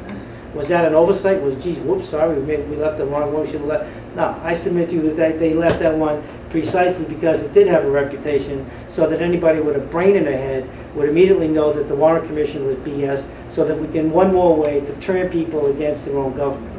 So Lyndon LaRouche, myself, I love the government, I love the United States, and I brought, I told you why I came here was because of Kennedy, and I actually saved this paper, kind of falling apart, but you may see it. This is the paper that I delivered as an 11-year-old paper boy the day Kennedy got shot. You can see it, it's page 1963. I saved it, and like I said, when I was a kid, my ambition, when Oswald got shot by Ruby, my father pushed away a full plate of food and walked away as completely disgusted as they ever seen him. He said they had to shut him up because they couldn't let the truth come out of the trial. So he was on it, and I was on it because of that, and they spread the papers. So my ambition as a young boy and man was to, I said, if I ever find out any sons of bitches that got the brains and guts to go after the people who killed Kennedy, that's a fight I'm joining. So when I met LaRouche, that's why I said, I told you earlier, when I met LaRouche and they started giving me the rap, and I said, just tell me where you're at in Kennedy, and they said it and I signed up. So, now look, I know it might be getting late. Some people, anybody got any questions, Brandon? Okay. Yeah, did Kennedy start NASA? Well, no, that was ongoing, but he sort of propelled it, big time with the space. That had already been founded in, I think, in the late 50s and stuff. Mike? Yeah, why don't you say something about the role that Eleanor Roosevelt had in mentoring Kennedy? Yeah, sure. The Kennedy was, as Larissa said many times, he was an FDR Democrat, and Eleanor Roosevelt, there's YouTube videos that you can watch, the interviews with Eleanor Roosevelt and John Kennedy. Definitely she was a big influence on John Kennedy. Kennedy was the real deal. He was a World War II guy. He was an FDR guy. He was completely opposite of his father. And a lot of people say the father controlled him. He didn't. When he started running for Congress, he wasn't really planning on doing that, but his brother died in a plane crash, and it sort of, you got to do it. So he said, well, look, if I'm going to do it, I'm going to do it my way. I'm not going to, it's going to be me. I'm not going to be, you're not going to be telling me what to do. So the old man funneled the money and did not have a big impact, politically speaking, on John Kennedy. John Kennedy was an absolute FDR guy. So I've got what, for my money, is the best speech that John Kennedy ever gave. It's the American University speech. It's a little over 20 minutes long. If it's too late and people got to go, I understand. But I think it's the best speech that John F. Kennedy ever gave, and I'm going to listen to it and watch it, and I hope everyone will join me and watch it. It's great. One clarification on Old Miss, the University of Mississippi. Right. Kennedy did send in federal troops. Right. Because National Guard wouldn't go, right? Right. And so that was in the spring of 1962. Right. That summer, I was on a forest firefighting crew in Central Oregon, and there were 3 young guys from Old Miss, on that same crew. Yeah. Right? And just give you a little sense of these people. I got to know 3 of these guys, pretty well. Actually thinking about it, really wouldn't want to meet these guys. Right. But and they had a bumper sticker on their car that said, refugee from federally occupied Old Miss. Right? And they're working for the federal government, right? It's a federal government firefighting crew, right? So they were given an ultimatum: take that off or you're fired. Right. So they took it off. But living in the same bunkhouse with these 3 guys for a whole summer, and just the racists spewing out all the time. Right. That's what that South was like at that time, really. Right. Yeah, it is unbelievable. We've come a long way, but we still have a long way to go. This is the American University speech. It's great. I love this speech. President Anderson, members of the faculty, Board of Trustees, distinguished guests, my old colleague, Senator Bob Byrd, who has earned his degree through many years of attending Knight Law School, while I am earning mine in the next 30 minutes, distinguished guests. It is with great pride that I participate in this ceremony of the American University, sponsored by the Methodist Church, founded by Bishop John Fletcher Hurst, and first opened by President Woodrow Wilson in 1914. This is a young and growing university, but it has already fulfilled Bishop Hurst's enlightened hope for the study of history and public affairs in a city devoted to the making of history and to the conduct of the public's business. By sponsoring this institution of higher learning for all who wish to learn, whatever their color or their creed, the Methodists of this area and the nation deserve the nation's thanks. And I commend all those who are today graduating Professor Woodrow Wilson once said that every man sent out from a university should be a man of his nation, as well as a man of his time. And I'm confident that the men and women who carry the honor of graduating from this institution will continue to give from their lives, from their talents, a high measure of public service and public support. There are few earthly things more beautiful than a university, wrote John Masefield in his tribute to English universities, and his words are equally true today. He did not refer to towers or to campuses. He admired the splendid beauty of a university because it was, he said, a place where those who hate ignorance may strive to know, where those who perceive truth may strive to make others see. I have therefore chosen this time and place to discuss a topic on which ignorance too often abounds and the truth too rarely perceived, and that is the most important topic on earth, peace. What kind of a peace do I mean, and what kind of a peace do we seek? Not a Pax Americana, enforced on the world by American weapons of war, not the peace of the grave or the security of the slave.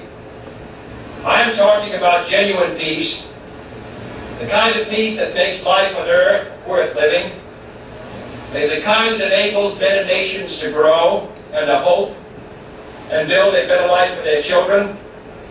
Not merely peace for Americans, but peace for all men and women. Not merely peace in our time, but peace in all time. I speak of peace because of the new face of war.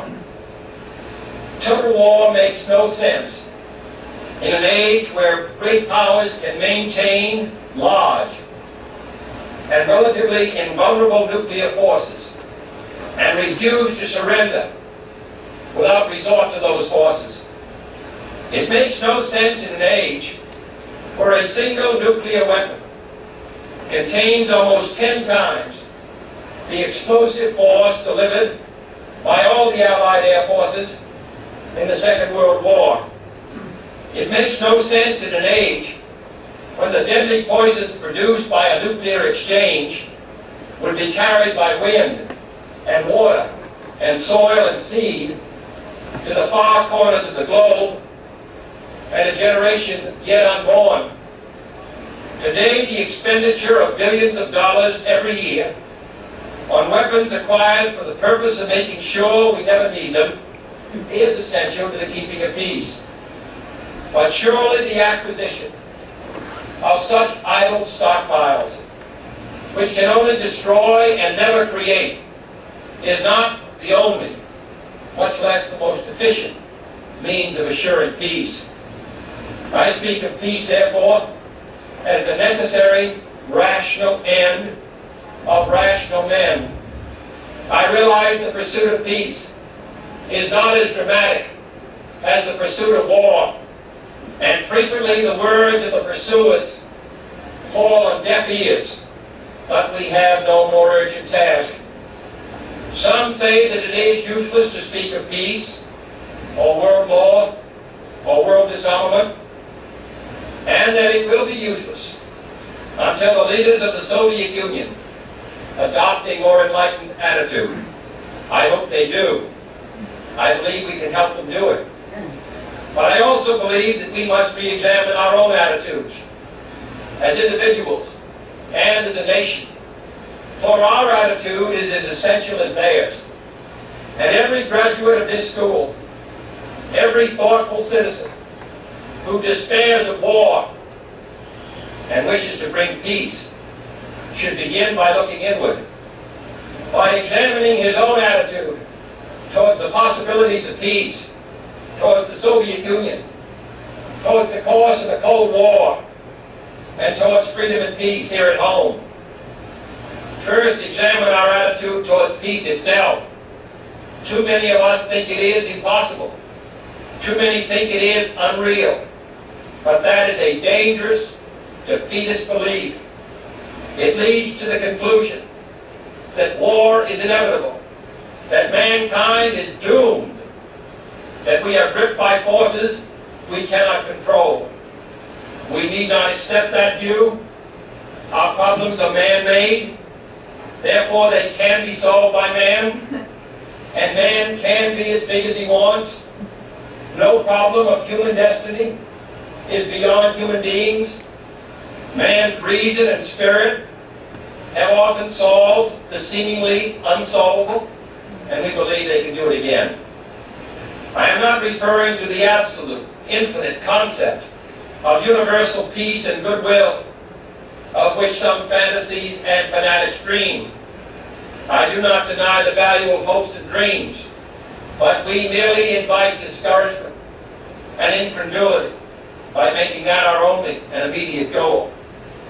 Let us focus instead on a more practical, more attainable peace, based not on a sudden revolution in human nature, but on a gradual evolution in human institutions, on a series of concrete actions and effective agreements which are in the interest of all concerned.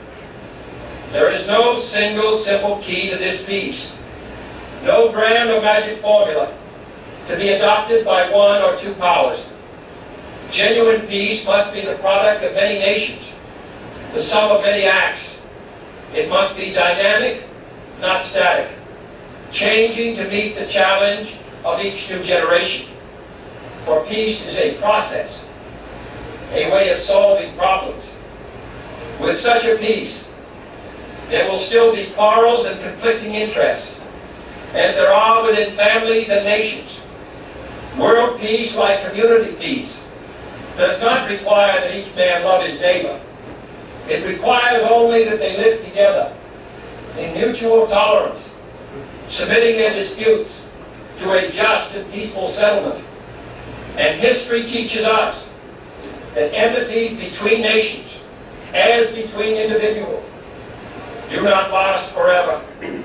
However fixed our likes and dislikes may seem, the tide of time and events will often bring surprising changes in the relations between nations and neighbors. So let us persevere. Peace need not be impractical, and war need not be inevitable.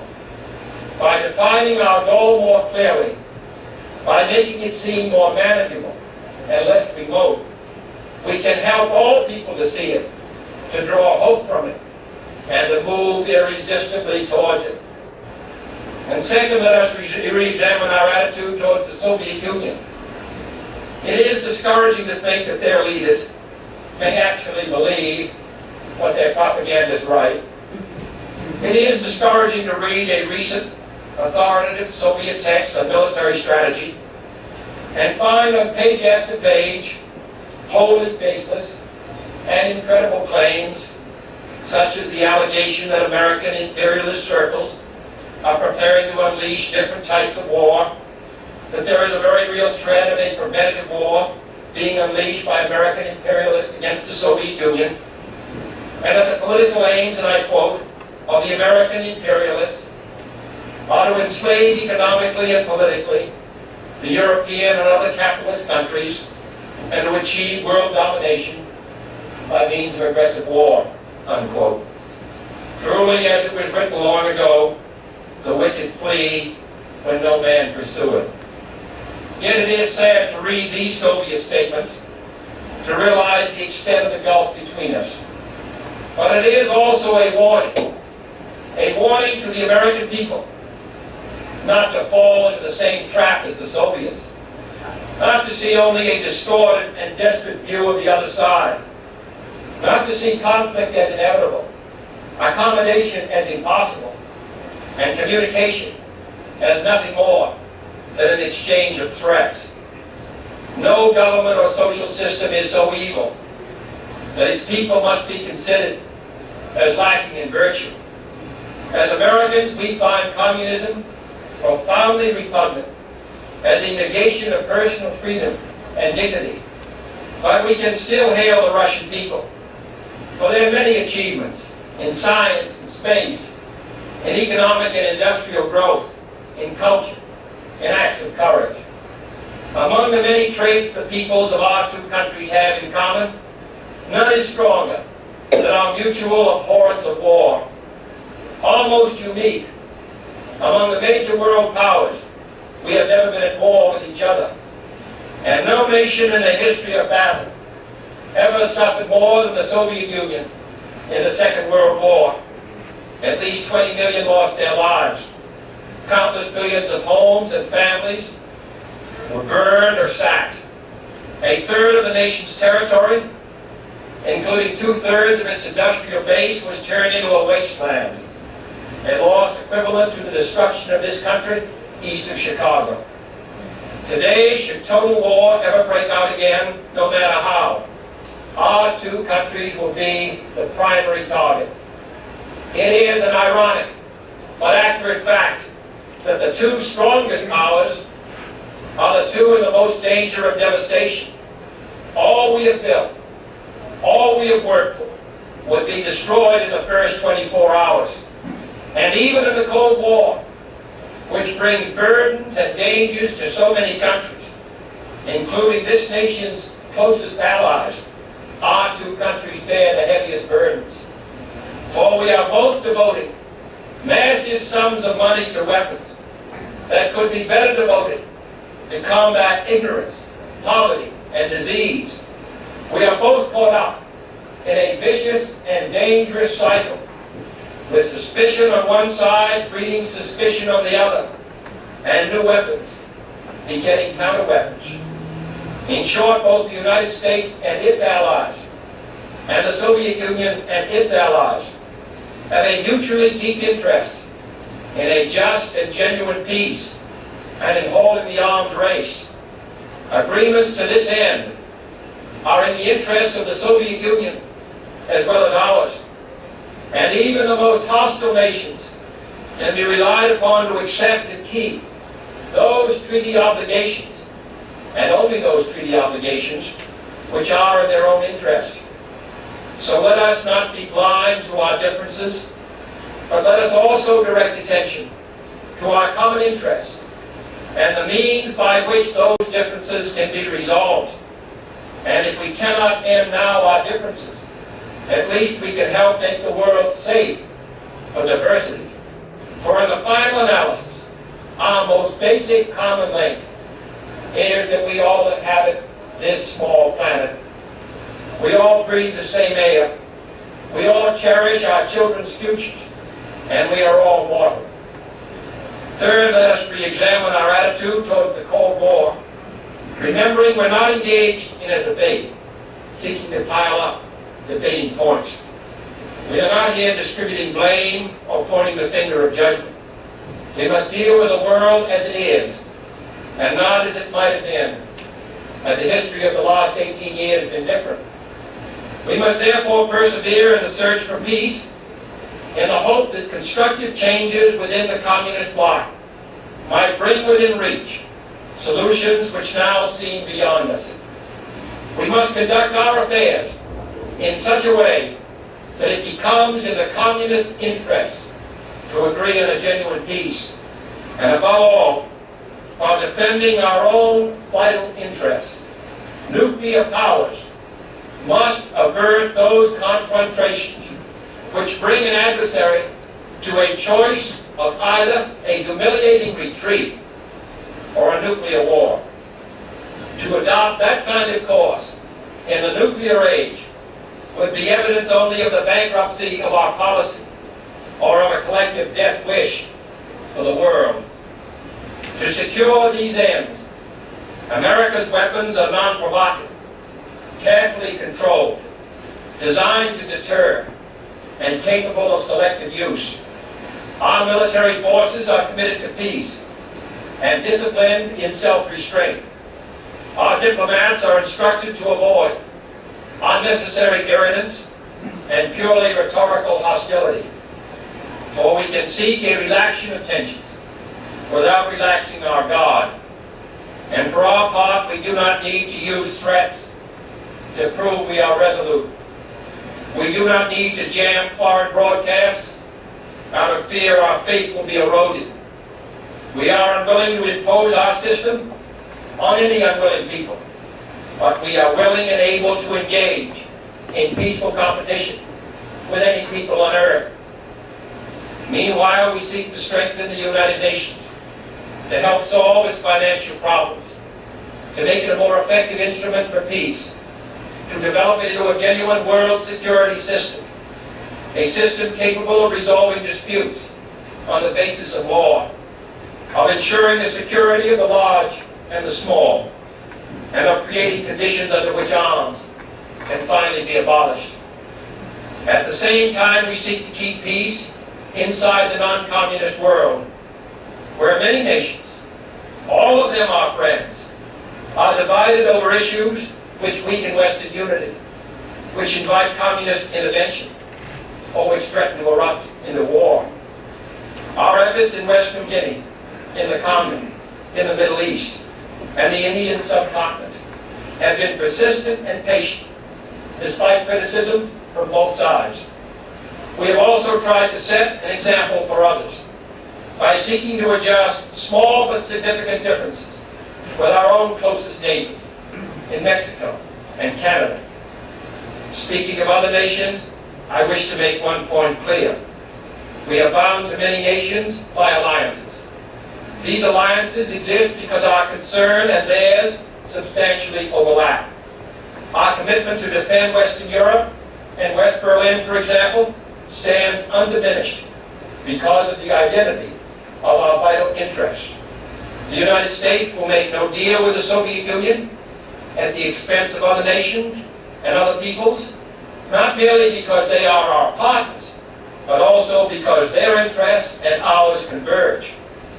Our interests converge, however, not only in defending the frontiers of freedom, but in pursuing the paths of peace. It is our hope and the purpose of Allied policy to convince the Soviet Union that she too should let each nation choose its own future, so long as that choice does not interfere with the choices of others.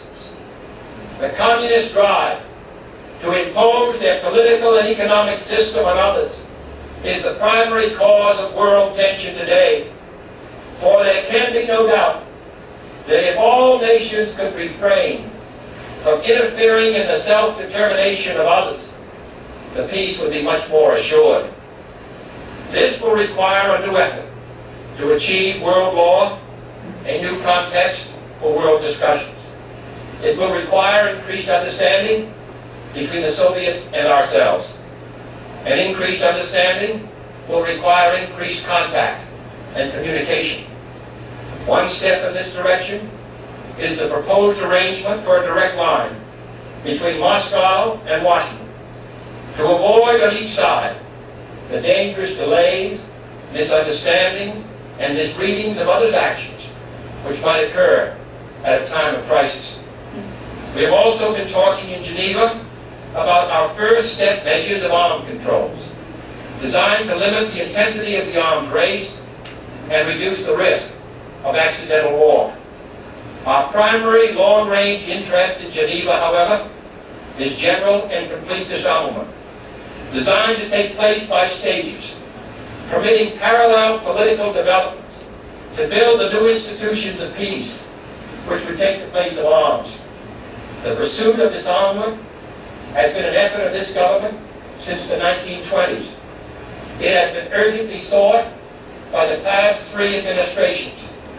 And however dim the prospects are today, we intend to continue this effort, to continue it in order that all countries, including our own, can better grasp what the problems and the possibilities of disarmament are.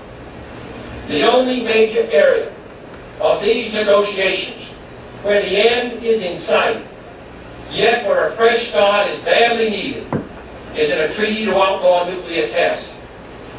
The conclusion of such a treaty, so near and yet so far, would check the spiraling arms race in one of its most dangerous areas.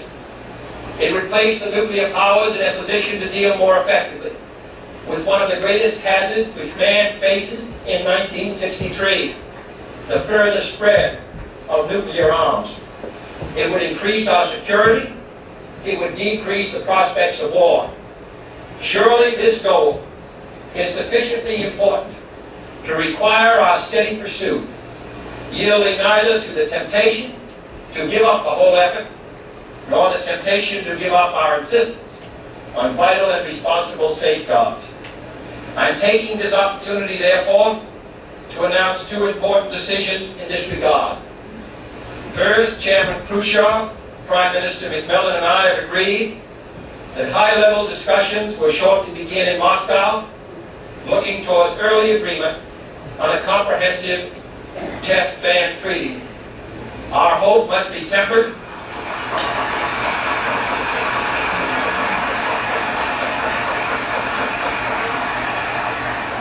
Our hopes must be tempered with the caution of history, but with our hopes go the hopes of all mankind. Second, to make clear our good faith and solemn convictions on this matter, I now declare that the United States does not propose to conduct nuclear tests in the atmosphere so long as other states do not do so. We will not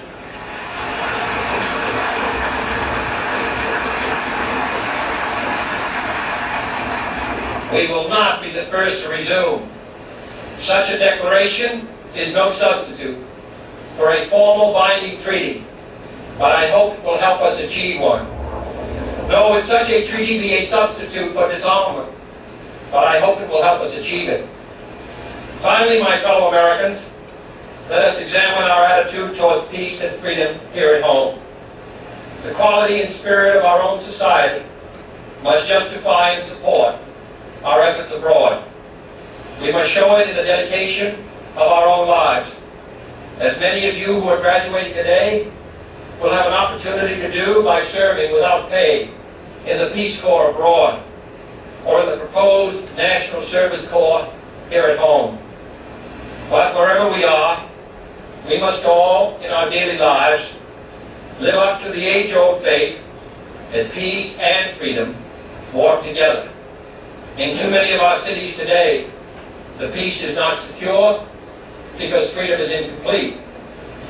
It is the responsibility of the executive branch at all levels of government, local, state, and national, to provide and protect that freedom for all of our citizens by all means within our authority. It is the responsibility of the legislative branch at all levels, wherever the authority is not now adequate, to make it adequate. And it is the responsibility of all citizens in all sections of this country to respect the rights of others and respect the law of the land. All this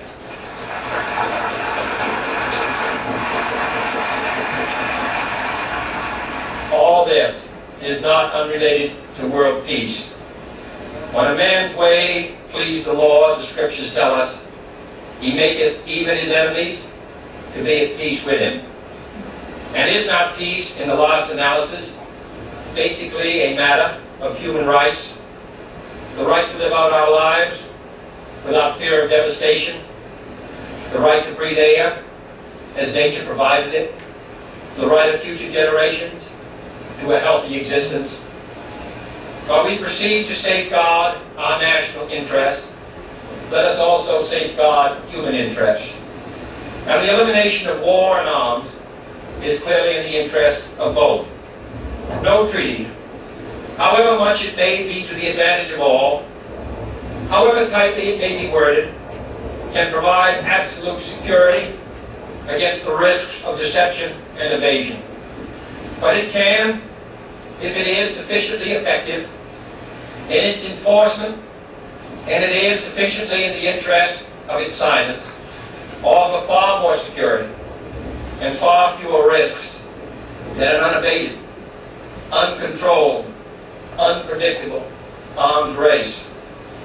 The United States, as the world knows, will never start a war. We do not want a war. We do not now expect a war. This generation of Americans has already had enough, more than enough, of war and hate and oppression.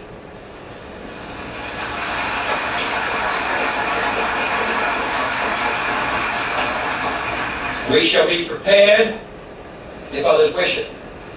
We shall be alert to try to stop it. But we shall also do our part to build a world of peace where the weak are safe and the strong are just. We are not helpless before that task, or hopeless of its success. Confident and unafraid, we must labor on, not towards a strategy of annihilation, but towards a strategy of peace.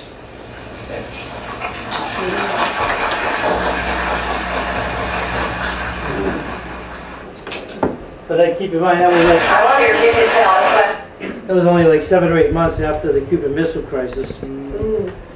Yeah, quite a speech. Yeah, so, and the test ban treaty was passed by the Senate, ratified by the Senate, 80 to 19, I think the vote was, and in October, and it was actually implemented in shortly thereafter. So the test ban treaty was one of the things he was proud to try to open up the door to unwind the whole crazy race for nuclear annihilation. So, anyway, thank you very much, everybody.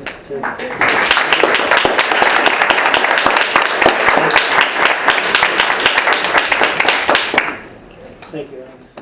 Place to friend and foe alike, that the torch has been passed to a new generation of Americans born in this century, tempered by war, disciplined by a hard and bitter peace, proud of our ancient heritage, and unwilling to witness or permit the slow undoing of those human rights to which this nation has always been committed, and to which we are committed today at home and around the world.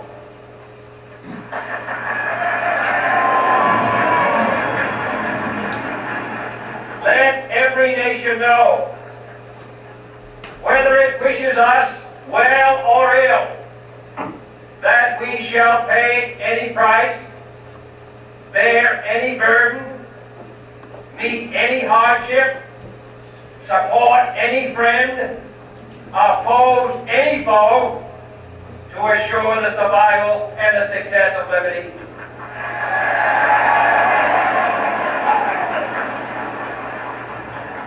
This much we pledge and more.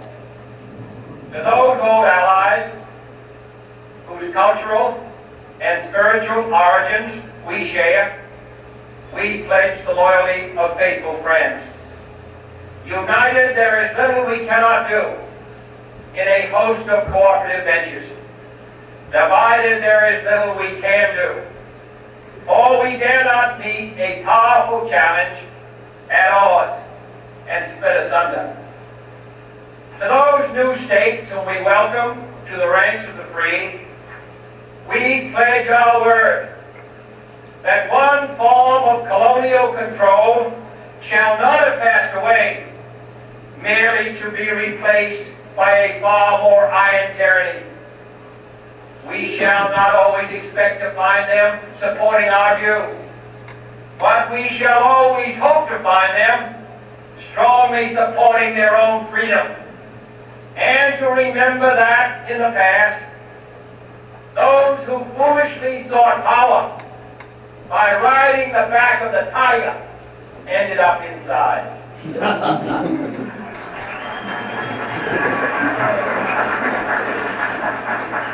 To those people in the huts and villages of half the globe, struggling to break the bonds of mass misery, we pledge our best efforts to help them help themselves, for whatever period is required, not because the communists may be doing it, not because we seek their votes, but because it is right. If a free society cannot help the many who are poor, it cannot save the few who are rich.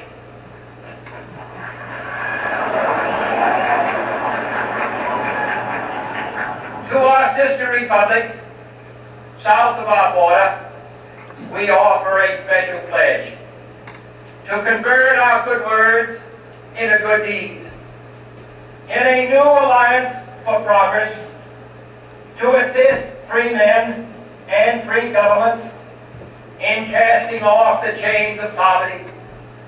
But this peaceful revolution of hope cannot become the prey of hostile powers. Let all our neighbors know that we shall join with them to oppose aggression or subversion anywhere in the Americas. And let every other power know that this hemisphere intends to remain the master of its own house.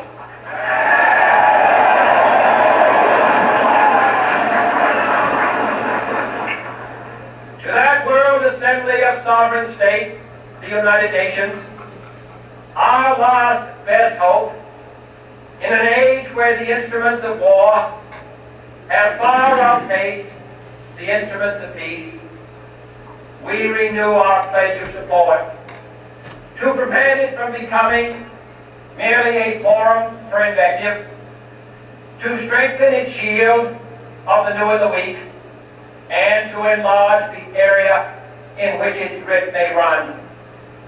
Finally, to those nations who would make themselves our adversary, we offer not a pledge, but a request that both sides begin anew the quest for peace.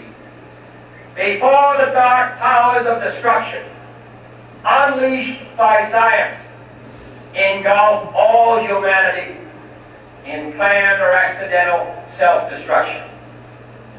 We dare not tempt them with weakness, for only when our arms are sufficient beyond doubt can we be certain beyond doubt that they will never be employed.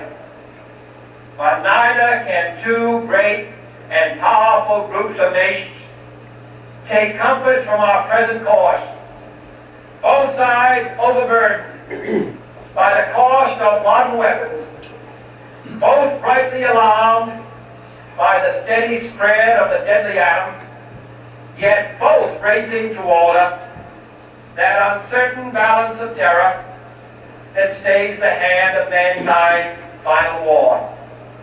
So let us begin anew, remembering on both sides that civility is not a sign of weakness, and sincerity is always subject to proof.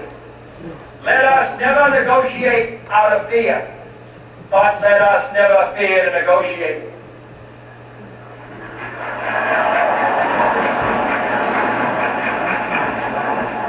Let both sides explore what problems unite us, instead of belaboring those problems which divide us.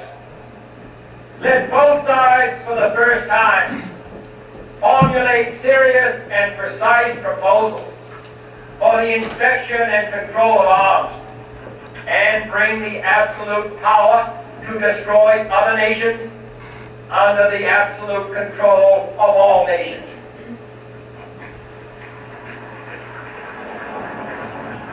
Let both sides seek to invoke the wonders of science instead of its terrors. Together, let us explore the stars, conquer the deserts, eradicate disease, tap the ocean depth, and encourage the arts and commerce. Let both sides unite to heed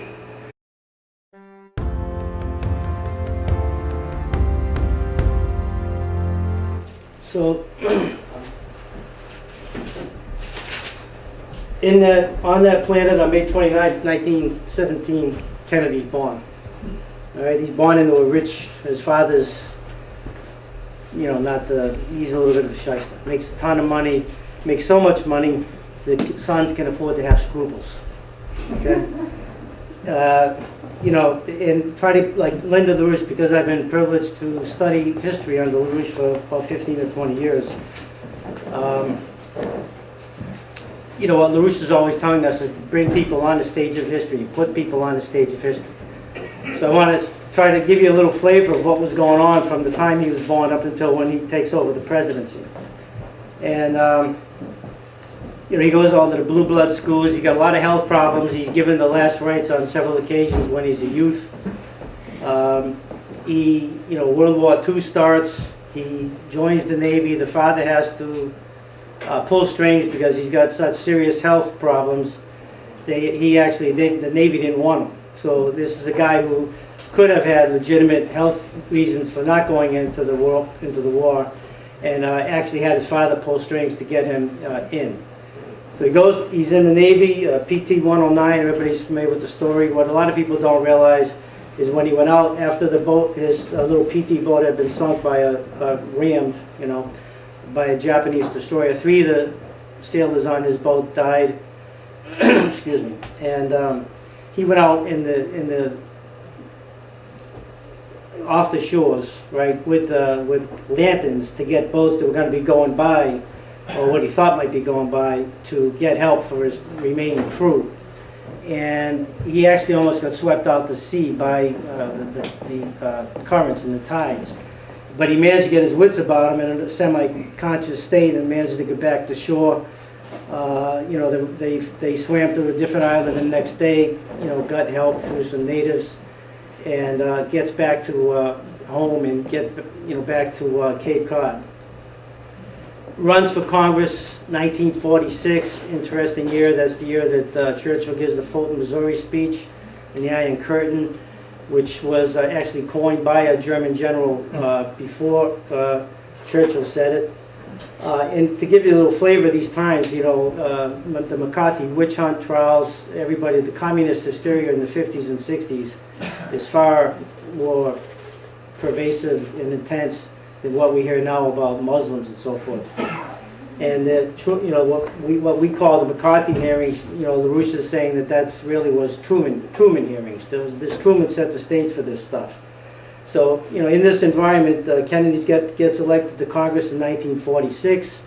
He later becomes the United States Senator. He almost becomes a vice presidential candidate in 56 under Adlai Stevenson. Misses it. A lot of people thought that was bad that he missed it, but many people, including himself and his father, thought that it was good that he missed it because Stevenson didn't have a prayer against Eisenhower.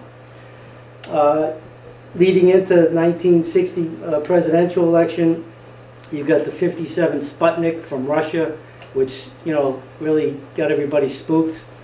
You had one of the other things coming into the 60s with the CIA, the OSS, the Office of Strategic Services, which was the forerunner of the CIA.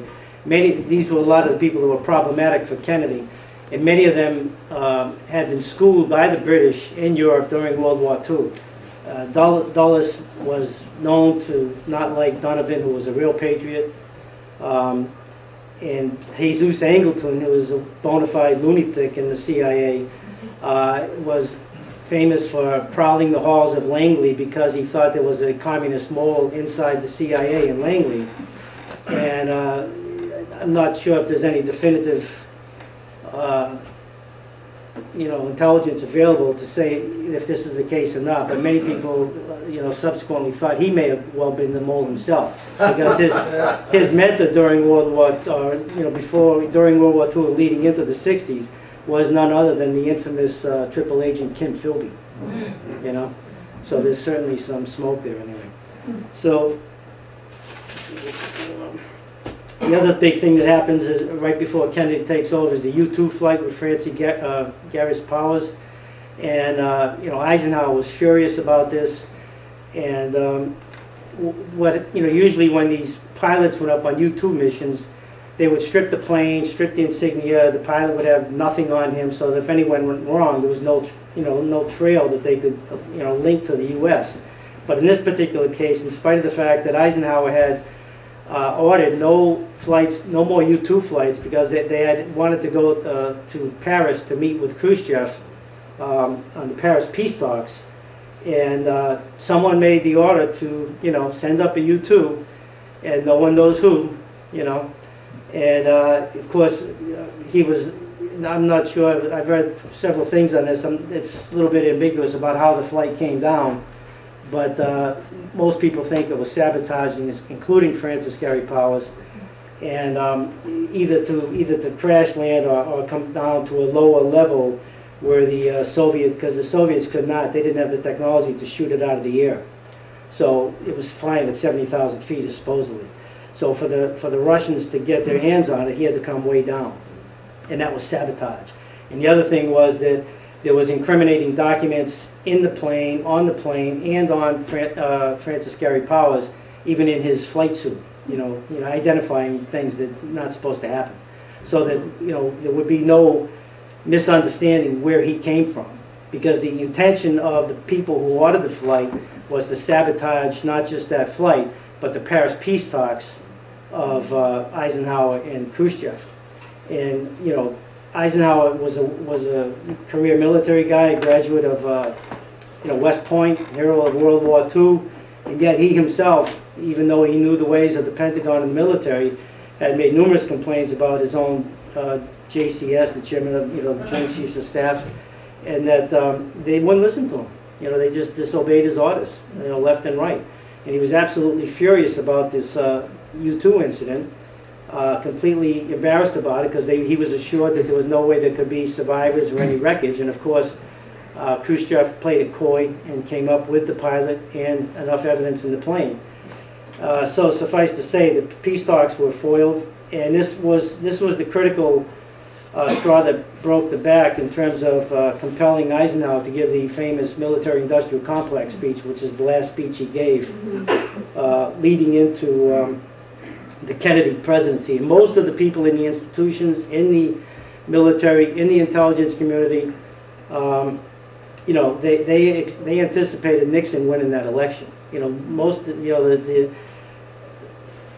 The establishment figured Nixon was going to. He had the 2 terms under Eisenhower. Eisenhower was very popular, but Kennedy, really pulled it out at the end and won. And that was and that set in motion. So I was actually going to play the inaugural address because what I wanted to get, the intention of the class, is to give people a feel of Kennedy, who he was as a human being, who he was as a president, and to keep in mind, the photo, so that people understand this is a real guy. It's not just a name in a history book. Most of us were alive then, and I want to give a couple of things to give people the flavor of it, and then we'll pick it up. So I gave the stage.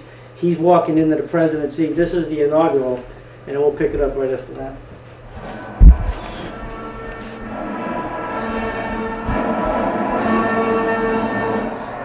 You, John Fitzgerald Kennedy, do solemnly swear.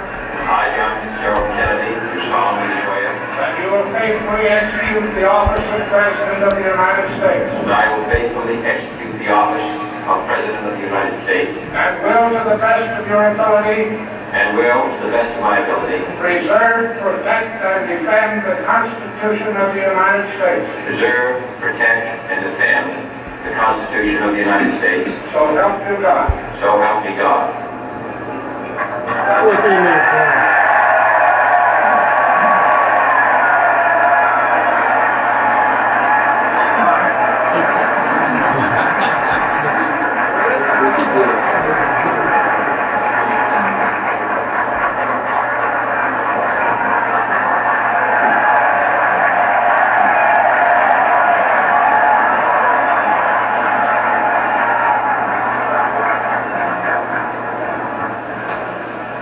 President Johnson, Mr. Speaker, Mr. Chief Justice, President Eisenhower, Vice President Nixon, President Truman, Reverend clergy, fellow citizens. We observe today not a victory of party, but a celebration of freedom, symbolizing an end as well as a beginning, signifying renewal as well as change. For I have sworn before you and Almighty God the same solemn oath our forebears prescribed nearly a century and 3/4 ago. The world is very different now, for man holds in his mortal hands the power to abolish all forms of human poverty and all forms of human life. And yet the same revolutionary beliefs for which our forebears fought are still at issue around the globe. the belief that the rights of man come not from the generosity of the state, but from the hand of God. We dare not forget today that we are the heirs of that first revolution. Let the word go forth from this time